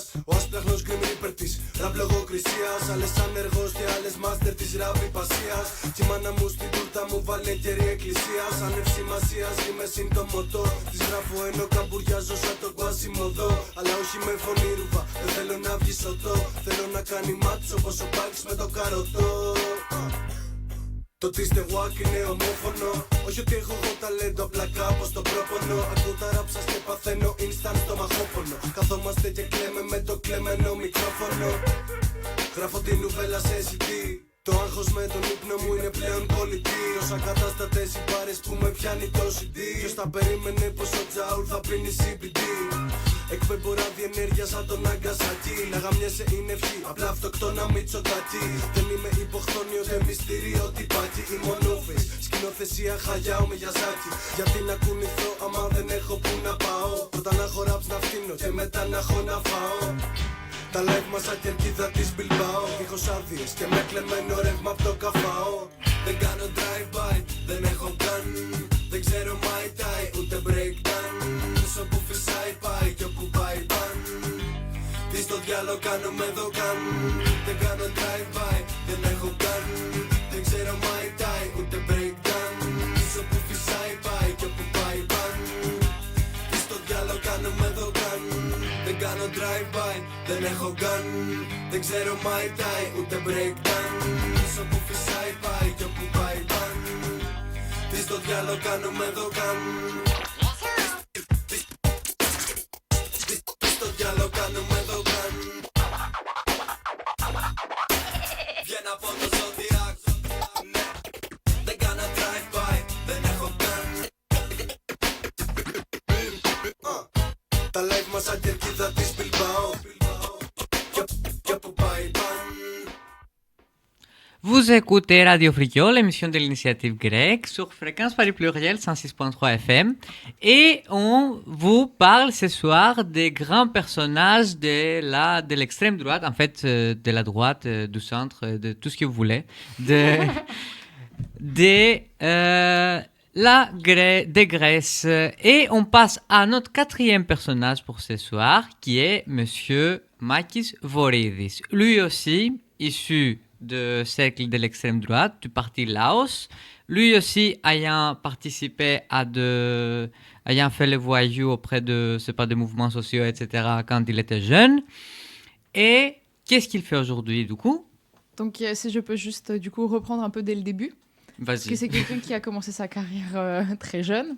Donc, en fait, entre 1985 et 1990, il est le chef de la jeunesse, de la section jeune du parti EPEN, qui en fait est un parti politique nationaliste qui soutenait activement, d'un point de vue idéologique mais aussi effectif, la dictature des colonels, parce qu'en fait entre 85 et 90, les colonels sont toujours en vie, ils sont en prison, et il y a un parti en extérieur qui les soutient et qui soutient également leur libération. Et EPEN, à ce moment-là, a comme chef officieux, parce qu'en fait, il ne peut pas être officiellement leur chef, mais chef officieux, Giorgos Papadopoulos, l'ex-dictateur qui est emprisonné aux prisons de Korydallos à Athènes à cette époque-là. Et donc, pendant ces années-là, Voridis, il est étudiant à l'école de droit d'Athènes, et il est connu avec le surnom la hache, parce qu'il poursuivait les étudiants communistes et de gauche en général avec une hache. En déclarant qu'il y va pour son autodéfense et parce qu'il va à Exarchia qui est détenu par les gauchistes et qu'il doit se défendre. Oui, et en fait c'est exactement ça qu'il dit, parce que en fait il y a des photos littéralement avec lui avec une hache dans la main. Oui, il se cachait pas. Ouais. Et bah évidemment cette photo elle circule encore. Enfin, je pense que vous pouvez même la trouver. Vous pouvez me la retrouver dans notre texte, dans le site. Oui, donc sur État grec et Israël. Oui, à travers notre page Insta, vous pouvez retrouver notre site et l'article qu'on a écrit sur lui. Et il y a cette fameuse photo. Et quand on lui a reposé la question à propos de la photo, on le voit clairement avec une hache dans la main. Il a répondu, citation, « Des vieux péchés. J'avais 19 ans et lors d'affrontements avec les anarchistes, un de mes amis avait été blessé. Nous avons fabriqué ces armes pour nous défendre. » Fin de la citation. Voilà. Et il était ministre jusqu'à sa démission parce qu'il a été impliqué dans des scandales, bref, mais il a été ministre de l'immigration et de l'asile. Si on peut... Oui, mais il y a... Entre-temps. Oui, on a perdu qu'est-ce qu'il a fait les années 90. Oui. Parce que c'est très intéressant, spécialement pour un public français. Donc, Ah oui, c'est vrai. c'est un grand ami de Jean-Marie Le Pen. Yay. Oui, donc en 1991, il fonde le Front National grec. Et donc, son parti, qui ne partage pas uniquement son nom avec le FN français, mais sont idéologiquement proches et leurs dirigeants, comme on a dit, se connaissent. Ils faisaient des colloques ensemble. Ils se connaissent vraiment de manière très personnelle. Enfin, c'est quelqu'un qui est très proche de l'extrême droite française, il admire profondément l'extrême droite française. Je pense que c'est pour ça aussi de dire comment les deux extrêmes droites opèrent de manière très similaire en fait. Et donc du coup, les fondements de leur idéologie, évidemment, c'est l'ultranationalisme, le racisme, l'antisémitisme et aussi la haine de la gauche en général. Et en fait, c'est dans les années 80 que Jean-Marie Le Pen et Makis Voridis se connaissent. Et en 1986, il y a un comité de soutien à la libération de Papadopoulos, l'ex-dictateur, et Jean-Marie Le Pen, lors de cet événement, il vient à Athènes. Et en fait, c'était quelque chose... il vient comme un soutien officiel. Et je pense que tout ça, si on regarde d'un point de vue français, c'est aussi des preuves supplémentaires au fait que le FN est aussi un parti fasciste, un passé qu'ils essayent actuellement de cacher, je pense. Tu veux dire les FN français parce que oui, le FN français. Okay. oui, parce que Marine Le Pen a fait bien sûr des efforts de dédiaboliser son parti, oui bien sûr. Oui, et de se détacher de son père. Mais oui, je pense que personne pense que le Front National n'était pas. Ouais. Mais bon. Oui, il y a des gens qui le pensent, que c'est pas un parti d'extrême droite. C'est pas du tout le même parti maintenant. Maintenant, il s'appelle Rassemblement National. Oui, ok. C'est RN maintenant. Mais dans tous les cas, dans les années 80-90, et c'est intéressant de faire ça aussi le parallèle avec la construction européenne, il y a aussi une européenne fasciste. C'est des gens qui militent dans les milieux similaires. En fait, il y a l'ultranationalisme et une forme d'identité européenne commencent à s'articuler à cette époque-là. Oui, c'est vrai. Et il y a une structure pan-européenne qui se met en place dans les années 90 par Bruno Gollnisch au nom du Front National français, auquel on retrouve aussi Makis Voridis. Enfin, c'est vraiment, il y a beaucoup de circulation entre tous ces partis-là. Et en 2003, au congrès du Front National à Nice, il y a également Makis Voridis qui vient depuis Athènes. Enfin, vraiment, il y a des voyages tout le temps. Et ça, c'est là, il y a des photos de ça aussi. Oui, il y a des photos. Dans notre... Ouais. Oui. Et après ça, c'est sur le plan personnel, mais le personnel dit aussi beaucoup. Voridis, lors de son mariage, il a comme témoin Karl Lang, qui était un membre dirigeant du FN, et Jean-Marie Le Pen était l'invité d'honneur du mariage. Donc, vraiment, quand on dit qu'ils se connaissent d'un point de vue personnel, ils sont vraiment très, très proches personnellement. Et il le dit ouvertement aussi, qu'il entretenait une relation historique avec le FN. Oui, il en était fier, je pense. Oui, je pense aussi. Et aussi... Mais pour retourner un petit peu sur la Grèce, en 2005, Voridis était un nouveau parti d'extrême droite Laos, qu'on vient de parler avant, de Karazaferis, avec bien sûr Georgiadis, donc la personnalité qu'on vient de parler. Le télévendeur. Le télévendeur. L'antisémite. L'antisémite. L'antisémite, oui. Et en 2012, comme le deux précédents, il rejoint le parti Nouvelle Démocratie. Tiens. Et en plus, à partir de 2019, donc quand la Nouvelle Démocratie accède au pouvoir, il accède aussi successivement à plusieurs postes ministériels.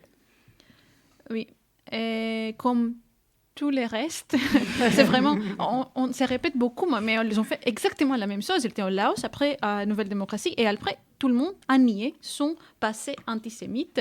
Et il déclare qu'il a toujours soutenu la dénonciation de l'antisémitisme. Lui. Le meilleur pote de Jean-Marie Le Pen. Oui.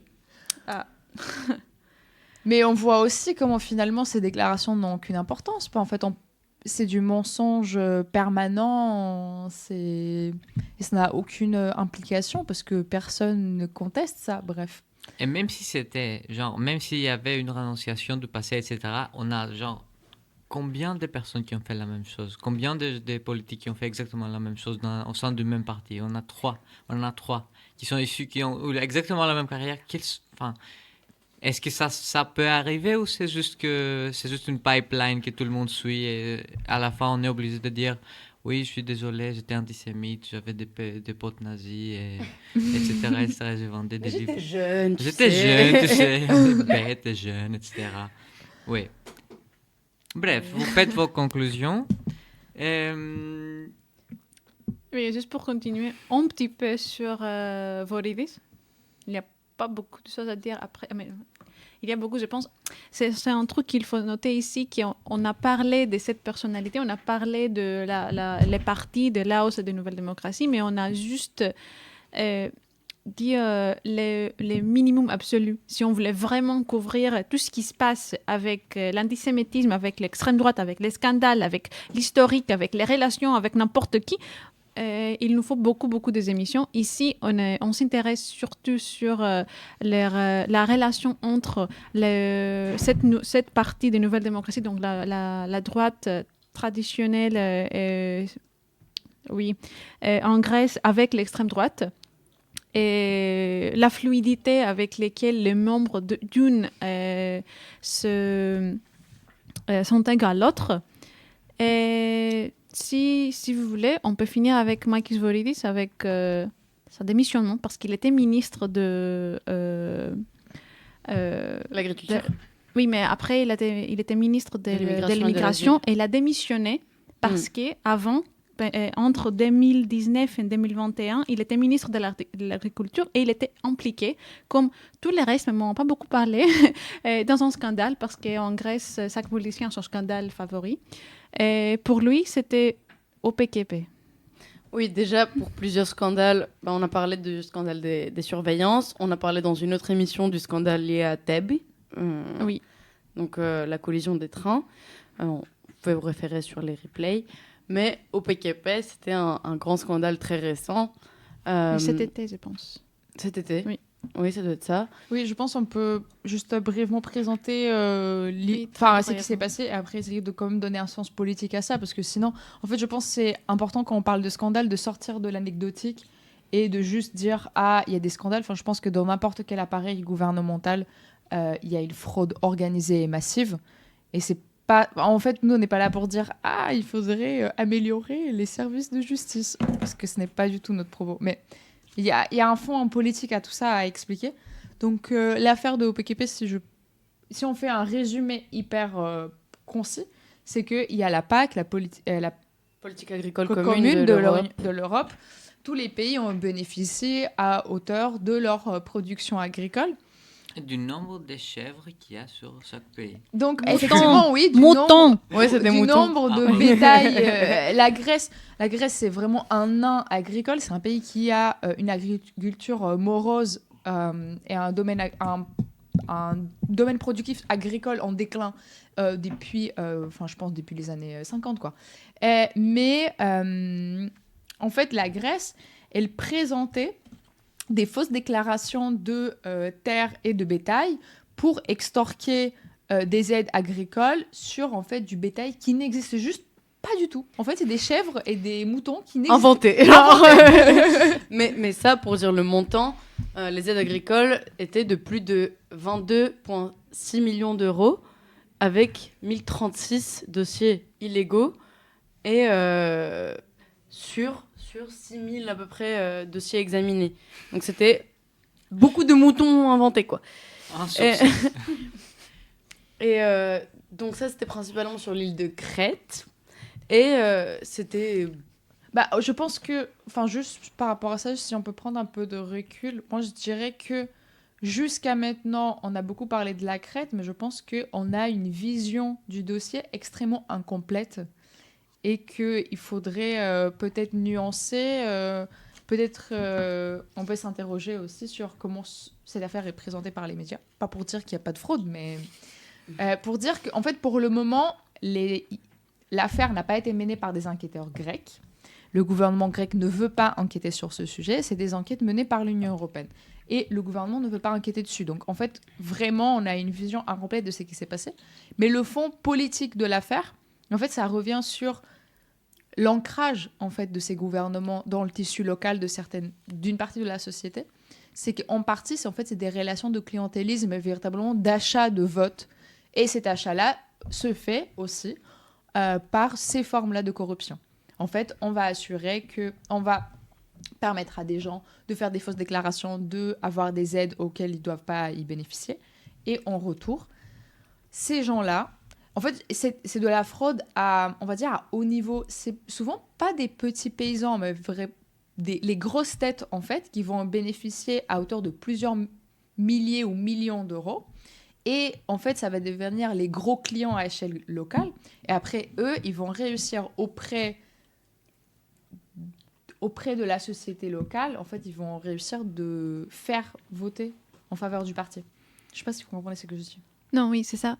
Et c'est pour ça qu'il faut dire quelques mots sur les scandales, pas seulement les scandales dans PKP. On pouvait parler de plusieurs scandales parce que ce qu'on veut souligner, c'est pas juste cette relation de ce gouvernement avec les politiques et les gens d'extrême droite, mais c'est aussi sa relation avec toutes ces personnes avec les capitales, avec les capitales locaux, surtout aussi, parce qu'en Grèce, ça compte beaucoup, comme en France, en fait. Et comment, c'est enraciné dans la société grecque.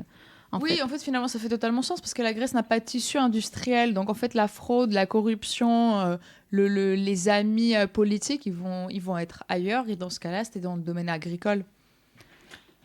Oui, donc il y a des parallèles à faire avec la France, mais je pense qu'on n'a pas du temps de le faire. Et bref, tout ça, c'était pour dire que Makis Voridis était le maître de l'OPKP. Et avec ça, on vous passe une chanson.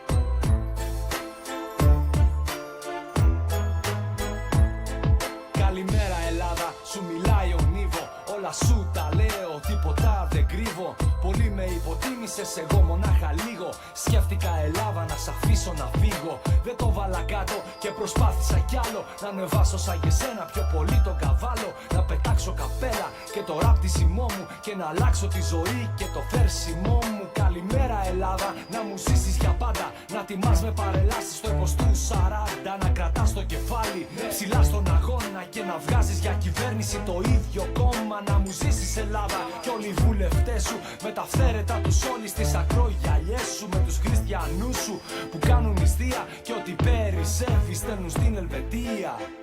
Ελλάδα, συγγνώμη, αν θες να αλλάξω γνώμη, πρέπει και εσύ να μάθεις να αγαπάς. Πάψε να με παιδεύεις και να με κοροϊδεύεις και τα όνειρά μου Ελλάδα μη σκορπάς. Καλημέρα Ελλάδα, μύβω στο μικρόφωνο. Στα λέω μέσα στους δίσκους, στα λέω και στο ραδιόφωνο. Στα απ' την καλή, στα λέω και απ' την ανάποδη. Σου έχω μαζέψει άπλυτα από εδώ μέχρι την Νάπολη. Κύριοι Υπουργοί, κύριοι Βουλευτέ, πριν πάτε στο γραφείο, σας κάνω εγώ σε φταί. Διαλέγω ένα τραγούδι, αντί να στέλνω γράμματα. Δεν ψάχνω για μαλάκες, δεν περιμένω θαύματα. Παράτα και γραφείο και χαρτοφυλάκιο. Ελάτε μία βόλτα μέχρι τη Βαρβάκιο. Κατέβα στο λιμάνι, μίλα στους εργάτες σου. Πάρε την ευθύνη μια φορά πάνω στις πλάτες σου. Ποια δημοκρατία μου μιλάτε, ποια προγράμματα, ποια πανεπιστήμια, ποια Ευρώπη και ποια γράμματα. Πού είναι η παιδεία, πού είναι η υγεία σας, κύριε Υπουργέ, γαμώ τα Υπουργεία σας. Ελλάδα, συγγνώμη, αν θες να αλλάξω γνώμη, πρέπει και εσύ να μάθεις να αγαπάς. Πάψε να με παιδεύεις και να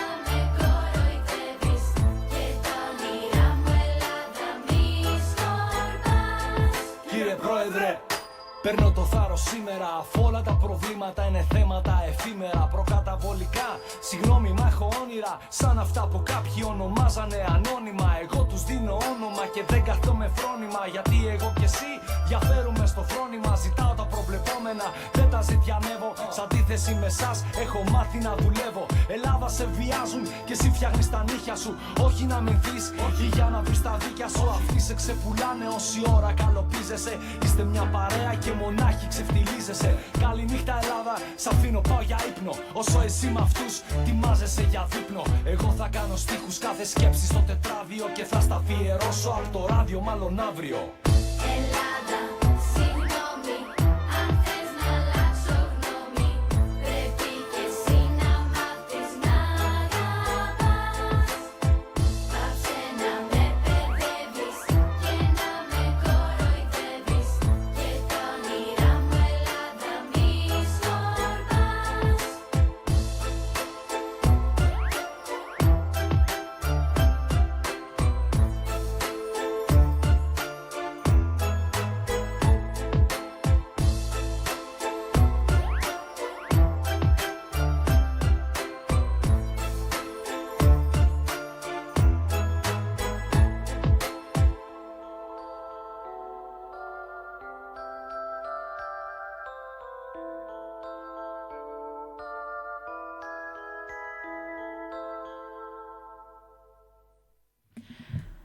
Vous écoutez Radio Frico, l'émission de l'initiative grecque sur Radio Fréquence par les pluriels, 106.3 FM.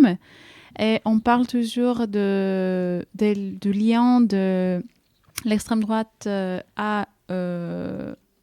et aux personnalités de l'extrême droite qui sont actuellement au gouvernement des droites grecques.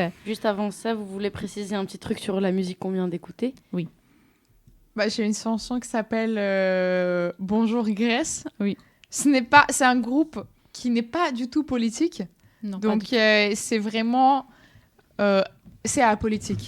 Mais c'est une chanson qui se moque de la Grèce et du coup c'était très célèbre quand c'est sorti et tout. Donc c'est pour ça que c'était choisi en fait. C'est peut-être plus un moment de nostalgie en fait. Oui. Aussi, c'était dans ce moment de l'émission où on parlait de la corruption et les liens de capital et de capital locaux spécifiquement avec le personnage d'extrême droite du gouvernement de droite en Grèce. Et je pense que c'est le moment de faire peut-être un petit résumé de ce qu'on vient d'apprendre de ces personnages emblématiques. Et l'antisémite, le téléachat, les téléachats, le télévendeur, les rois, oui. Et la hache. La hache. Ouais. Les super surnoms des trois grandes personnalités. Qui sont actuellement tous... ils font partie du gouvernement actuel de son ministre, l'autre ministre démissionné, mais encore député. Mm-hmm. Tous les trois viennent de cette partie d'extrême droite grecque Laos, qu'on a parlé plus tôt. En partie qui fait vraiment les ponts entre le parti conservatrice très à la droite de Nouvelle Démocratie qui est actuellement au pouvoir et les fascismes en Grèce. Et un pont qui utilise le dessin, je pense. Oui, et c'était important de parler de ça dans une première émission sur le fascisme parce qu'aujourd'hui, on a cette normalisation de leur discours, une normalisation de les politiques et leurs pratiques. Et je pense que la seule chose qui sépare en fait cette partie des nouvelles démocraties aujourd'hui, l'ère nouvelle démocratie avec les partis fascistes, c'est la présence dans la rue, la présence armée dans la rue qui est normalement une caractéristique de partis fascistes globalement et historiquement. Oui, historiquement, mais je pense qu'on peut s'interroger sur les formes que le fascisme... Quoique non, j'allais dire les formes que le fascisme prend à l'heure actuelle, mais après j'ai pensé aux États-Unis et finalement quand le fascisme arrive vraiment au pouvoir, la force armée est incarnée toujours par quelque chose. Aux États-Unis actuellement, c'est ICE. Oui, et qui vient aussi en Europe avec les lois qui passent. Petit à petit, là, oui, il y a mais des autre lois chose, c'est l'appareil législatif et l'autre chose, c'est vraiment les bras armés, enfin les gens qui vont aller vraiment tabasser pour appliquer ces lois. Oui, et il faut aussi garder en tête qu'aujourd'hui, on est en guerre aux portes de l'Europe, on peut dire, qui est utilisée comme excuse pour promouvoir la militarisation de la société aux voies législatives, bien sûr, mais aussi aux voies de discours. Et on le voit même en Grèce, on peut dire un petit mot. Maintenant, en Grèce, les femmes... Parce que le contexte, c'est que le service militaire est obligatoire pour les hommes de plus de 18 ans en Grèce. Ça, les jeunes hommes. Ça n'existe presque plus en Europe. Mais... Les jeunes hommes. Oui. Les bonhommes. Juste les hommes. Oui, juste les hommes. Mais les femmes aussi, maintenant, peuvent aller de manière volontaire. Ça, c'est nouveau. Servir mon pays. Donc ça, c'est nouveau. Ça, c'est nouveau en Grèce. Ils ont aussi adouci, je pense, le service militaire, mais aussi les moyens... C'est pas possible de l'éviter. Ils ont fait impossible d'éviter le service militaire en Grèce. Ça, c'est nouveau, c'est cette année. Et je pense que cette militarisation qui s'incarne, oui, cette partie-là avec le service militaire, mais ça peut s'incarner aussi au discours, et on le voit même en France. Donc, ça va... cette partie dans la roue qu'on parle de l'extrême droite, ça va arriver, en fait. Ouais, c'est en train d'arriver. Mais après, il y a la question de l'esthétique qui est très différente. Enfin, si on voit l'évolution du parti de Le Pen, ça a extrêmement changé d'esthétique pour se sentir plus normalisé. Je pense que c'est ça aussi... Oui, mais je pense qu'une fois la militarisation est là, l'esthétique va revenir, donc t'inquiète. On va voir les paquets. Mais aussi la raison pour laquelle on voit moins le fascisme dans la rue, c'est le fait que Obdoré, le parti d'extrême droite, le parti néo-nazi grec, a été jugé comme organisation criminelle. Et ça, on en parlera à la prochaine émission, qui est la partie 2 du fascisme en Grèce. Ou peut-être la partie 3, parce qu'on va commencer très tôt. Je ne sais pas si on va avoir de temps pour arriver jusqu'à l'année 2010. C'est clair. Mais ok. Peut-être la partie 3. Est-ce que je peux juste dire quelque chose qui m'est venu en tête comme ça maintenant? Ok. Vas-y. Le fait qu'on a parlé de 3 personnages, dont 2 ont été ministres de l'immigration. Un aspect de la société grecque où on voit vraiment la militarisation et les frontières. Et où on voit vraiment la normalisation des discours, des pratiques, etc. qui sont criminels, en fait, c'est les frontières et c'est le traitement des migrants. C'est quelque chose qui... J'ai l'impression qu'il y a une vraie stratégie du gouvernement de mettre des personnes avec un passé antisémite, un passé xénophobe, un passé ouvertement fasciste et raciste à des positions comme ça, qui participent en quelque sorte à la normalisation de ces pratiques et de ces discours et de ce qui se passe aujourd'hui aux frontières. Oui, mais en général, l'immigration, je pense, est la menace des émigrés, c'est quelque chose qui est vraiment utilisé par l'extrême droite partout dans le monde.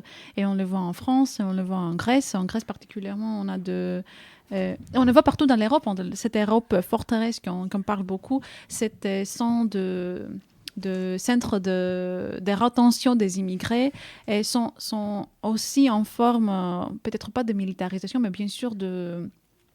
Non, mais des militarisations, ce sont des prisons, en fait. Les hotspots sur les îles grecques, c'est littéralement des prisons. Je pense qu'on ne peut pas les interpréter d'une autre manière. Et la Grèce, elle a ce rôle de flic de l'Europe, en fait.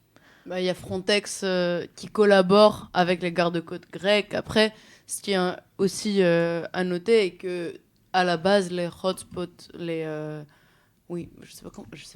camps voilà, sur les îles ont été créés pour que les gens y passent de manière temporaire, et en fait c'est devenu une structure permanente d'enfermement, littéralement d'enfermement permanent où les gens peuvent rester jusqu'à 6 mois, et peut-être maintenant que c'est plus encore, mais ça a été décalé alors qu'à la base c'était vraiment un truc temporaire où t'arrivais, t'enregistrais le fait que t'es arrivé sur le territoire grec, et après t'étais déplacé pour ta demande d'asile ou ta demande de titre de séjour, voilà. Et en fait là c'est devenu des structures qui n'ont pas du tout été créées pour que des gens puissent y survivre. Mais c'est une arme de dissuasion, en fait. C'est un discours envers les personnes qui voudraient venir en Europe. En fait, c'est de leur dire de manière indirecte, si vous venez, vous allez être enfermés dans une prison où vos droits les plus fondamentaux seront niés, et il n'y aura aucun moyen de faire un recours, tout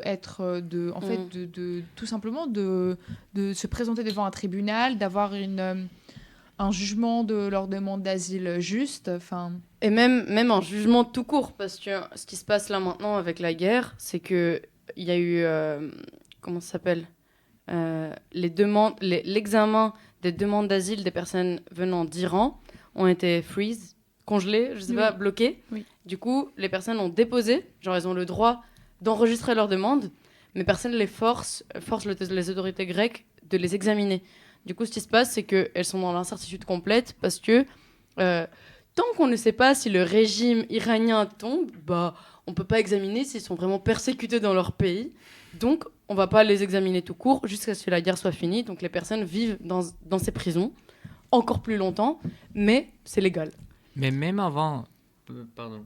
Non, vas-y. Mais même avant de... Parce qu'on a dit que la stratégie avec les camps, etc., c'est de la dissuasion. Même avant les camps, ce qui se passe aux frontières, c'est-à-dire dans la mer, avant qu'on arrive sur les îles ou sur les côtes, etc., ça, c'est déjà de la dissuasion. Parce que ça, c'est quelque chose qui est connu parmi les gens qui essayent de traverser la mer Égée. Du coup, même ça, le fait que dans la communauté frontalière, la communauté sur les îles, par exemple, le fait qu'on sait ce qui se passe, mais ça nous arrange, on veut pas en parler parce que ça fait du bien, ça réduit, etc. Ça réduit les flux migratoires. Les flux migratoires, merci. C'est déjà de la dissuasion et c'est normalisé. Et c'est normalisé du fait... oui. Je voulais dire que la Grèce, elle a une responsabilité collective dans le fait que désormais, de plus en plus de gens tentent de passer vers l'Europe par des routes migratoires extrêmement dangereuses. Par exemple, depuis la Libye, les distances sont énormes, ou bien depuis l'Afrique de l'Ouest vers les Canaries, aussi des distances énormes. Il y a tellement de naufrages qu'on ne va jamais les connaître. Une des raisons, c'est parce que la Grèce a tellement militarisé ses frontières que c'est impossible en fait de faire... c'est quasiment impossible de passer par la Turquie. Et même la Turquie en tant que telle. Oui, je pense que ça va s'adoucir. L'externalisation de la gestion de la frontière à des pays tiers. Non, et je pense que ça va s'adoucir même en Grèce, en Italie, dans tous les points de passation de cette vague migratoire. On va avoir des lois de plus en plus militarisées, de plus en plus dures. Et je pense que cette tentation au niveau de l'Europe pour accepter des immigrés, c'est aussi couvert par une envie de capital pour les main-d'œuvre moins chères. En fait, donc, et toute cette situation-là, ça va aussi donner des pas, donner de... je sais pas comment dire, pour l'extrême droite de s'accroître, de monter, d'avoir cette... Parce qu'il se base sur ça, en fait. Il utilise cet récit national pour... je sais pas comment dire. C'est pas criminalisation des immigrés, mais c'est le fait qu'il utilise les immigrés comme un bouc émissaire pour... prendre les gens avec eux aussi. Oui, exactement. Et donc l'immigration va jouer un rôle très très important les prochaines années, je pense, pour l'extrême droite, aussi pour la lutte fasciste et antifasciste. Et on a vu en Grèce aussi avec le fait que Voridis et après Plevris a pris son job quand il a démissionné comme ministre de l'immigration. Donc, Georgiadis, je pense, va suivre. C'est la prochaine. Peut-être que pour fermer, on peut... Je ne sais pas si vous avez autre chose à ajouter sur la militarisation des frontières et... Non, je pense que c'est des phénomènes malheureusement comparables dans toute l'Europe, mais ouais, voilà. Oui, donc, on peut juste dire qu'on a choisi, encore une fois, de faire cette triptyque de émissions sur le fascisme et l'antifascisme en Grèce. Cette première émission, c'était très particulière parce qu'on pensait que c'est important de parler de l'union du gouvernement actuel et ses ministres avec l'extrême droite, des liens qui sont soit visibles, soit cachés. Et cette normalisation qu'il promouvoit sur les récits fascistes et les récits d'extrême droite, mais aussi la normalisation des politiques qu'on voit. Parce qu'en fait, si tu compares la nouvelle démocratie et les politiques de nouvelle démocratie avec le politique de Rassemblement national, c'est pas très différent en fait. Même s'il ne se présente pas comme... Il se présente comme Eurofil, il se présente comme... Il se présente comme libéraux. Comme libéraux et comme pro-Europe. Le libéralisme, juste un point de vue théorique, le libéralisme et le fascisme ne sont pas du tout contradictoires. Au contraire, sont tout à fait... c'est vrai. Ce sont des théories qui marchent main dans la main, en fait. Voir Trump. Même si normalement, il garde les distances dans l'histoire de l'humanité. Il garde quelques distances juste pour les yeux du monde. En Grèce, ils ont dit... On s'en fiche de distance, ça va. Donc, oui, et je pense que la prochaine émission, on va les consacrer sur ça exactement, sur l'évolution, et l'apparition et l'évolution du fascisme en Grèce, sur le territoire de Grèce historiquement. Oui, parce que c'est aussi étroitement lié avec Nouvelle Démocratie comme parti, mais aussi avec, comme on va voir, avec beaucoup de meurtres, beaucoup d'assassinats qui sont associés à Nouvelle Démocratie et pas vraiment aux fascistes. Mais aussi, on va parler des luttes antifascistes du XXe siècle. Et après, on va passer, je pense, dans une deuxième émission. Je pense que ça va être la troisième émission. Les années 2000 et 2010, les luttes antifascistes, bien sûr, mais aussi l'apparition de fascistes dans les rues de Grèce, avec l'Aube dorée, les partis nazis, il n'y est pas leur... non, je pense qu'il dit, mais ok. Donc, les partis nazis grecs.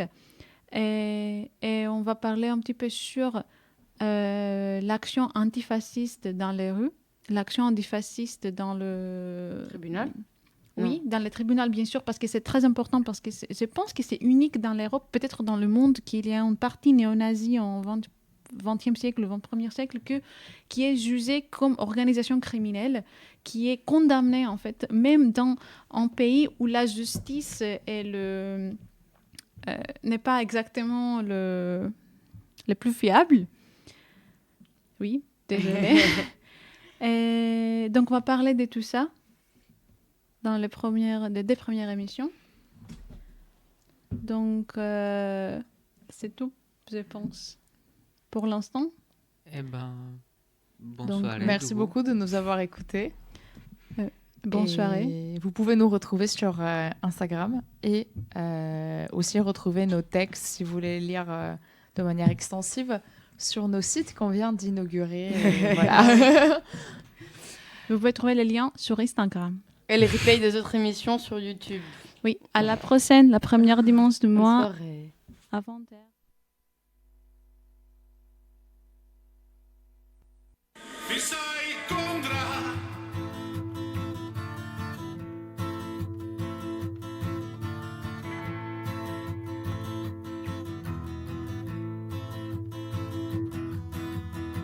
Φύσα η κόντρα σε όλα και ρηγή. Τα άγρια πετούμενα δεν βρίσκουν πηγή. Δεν αντέχω της βολής στη σιγή. Κι εδώ απ' τον τόπο που έζησα τη φύγη. Ρίχνω αλάτι στη βάθια τους πληγή. Τάζομαι πρόσφυγας και σε καλό να μου βγει.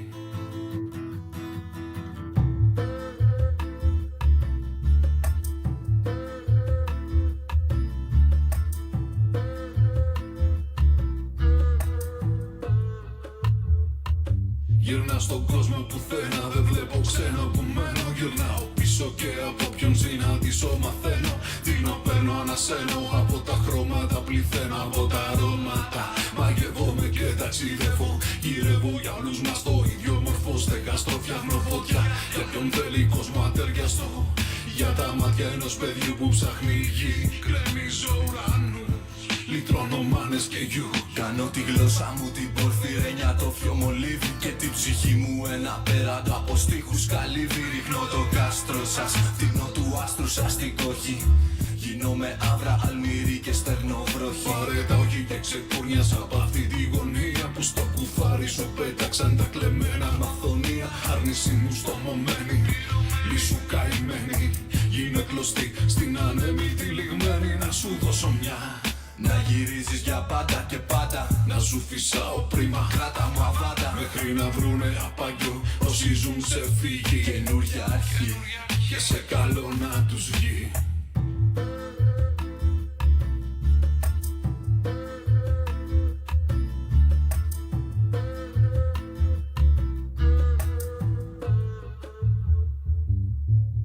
Φύσα η κόντρα σε όλα και ρηγή. Τα άγρια πετούμενα δεν βρίσκουν πηγή. Δεν αντέχω της βολής της η γη. Και εδώ απ' τον τόπο που έζησα τη φύγη. Ρίχνω αλάτι στη βαθιά τους πληγή. Τάζομαι πρόσφυγας και σε καλό να μου βγει. Σε καλό θα μου βγει κι ας τρίξουν οι σκάρνοι μου. Έχω μαζί μου σ' αυτό το σάλεμα που κάνεις ψυχή μου. Την αυταπάρνησή μου, το μαγικό ραβδί μου. Κάνω τα δυνατά να ξεπερνάνε τη φωνή μου. Τιμή μου, λίγα μου βήματα σκίζουν τη λάσπη. Πάρε τα χνάρια μου αντί για χάρτη. Και στα μπαγκάζια σου μη στριμώξεις τρόποι. Ούτε σιωπή, ιστερόγραφο. Δεν πιστεύω στην τύχη όταν τα ψέματα πεθαίνουν. Γεννιούνται ωραίοι στίχοι και γλυκαίνουν το μίσος τους συχνανθρώπους. Ή τους πετάνε για πάντα μες στους πανερήμους τόπους. Λόγια κρυμμένα μου, χρηματισμένα μου. Κάνα τα αποσβέσεις εγώ όσα είχα μέσα μου. Σιξίλι πέσα μου μπροστά στη βρωμική ιστορία μύθος απεθάντος. Και όμοια λιγορία περιγελάστε με. Δίλη ξεχάστε με. Πλέξτε με φιτίλι και ανάψτε με μέσα. Στην πλάνη σας ένα όνειρο ατόφιο θα κραγεί ζωής κραυγή. Και σε καλό να μου βγει.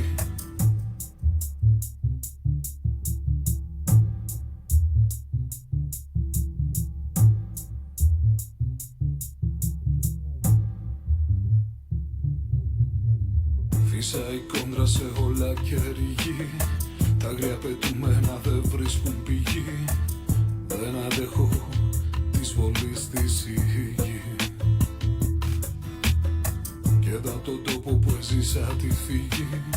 Ρίχνω αλάτι στη βαθιά τους πληγή.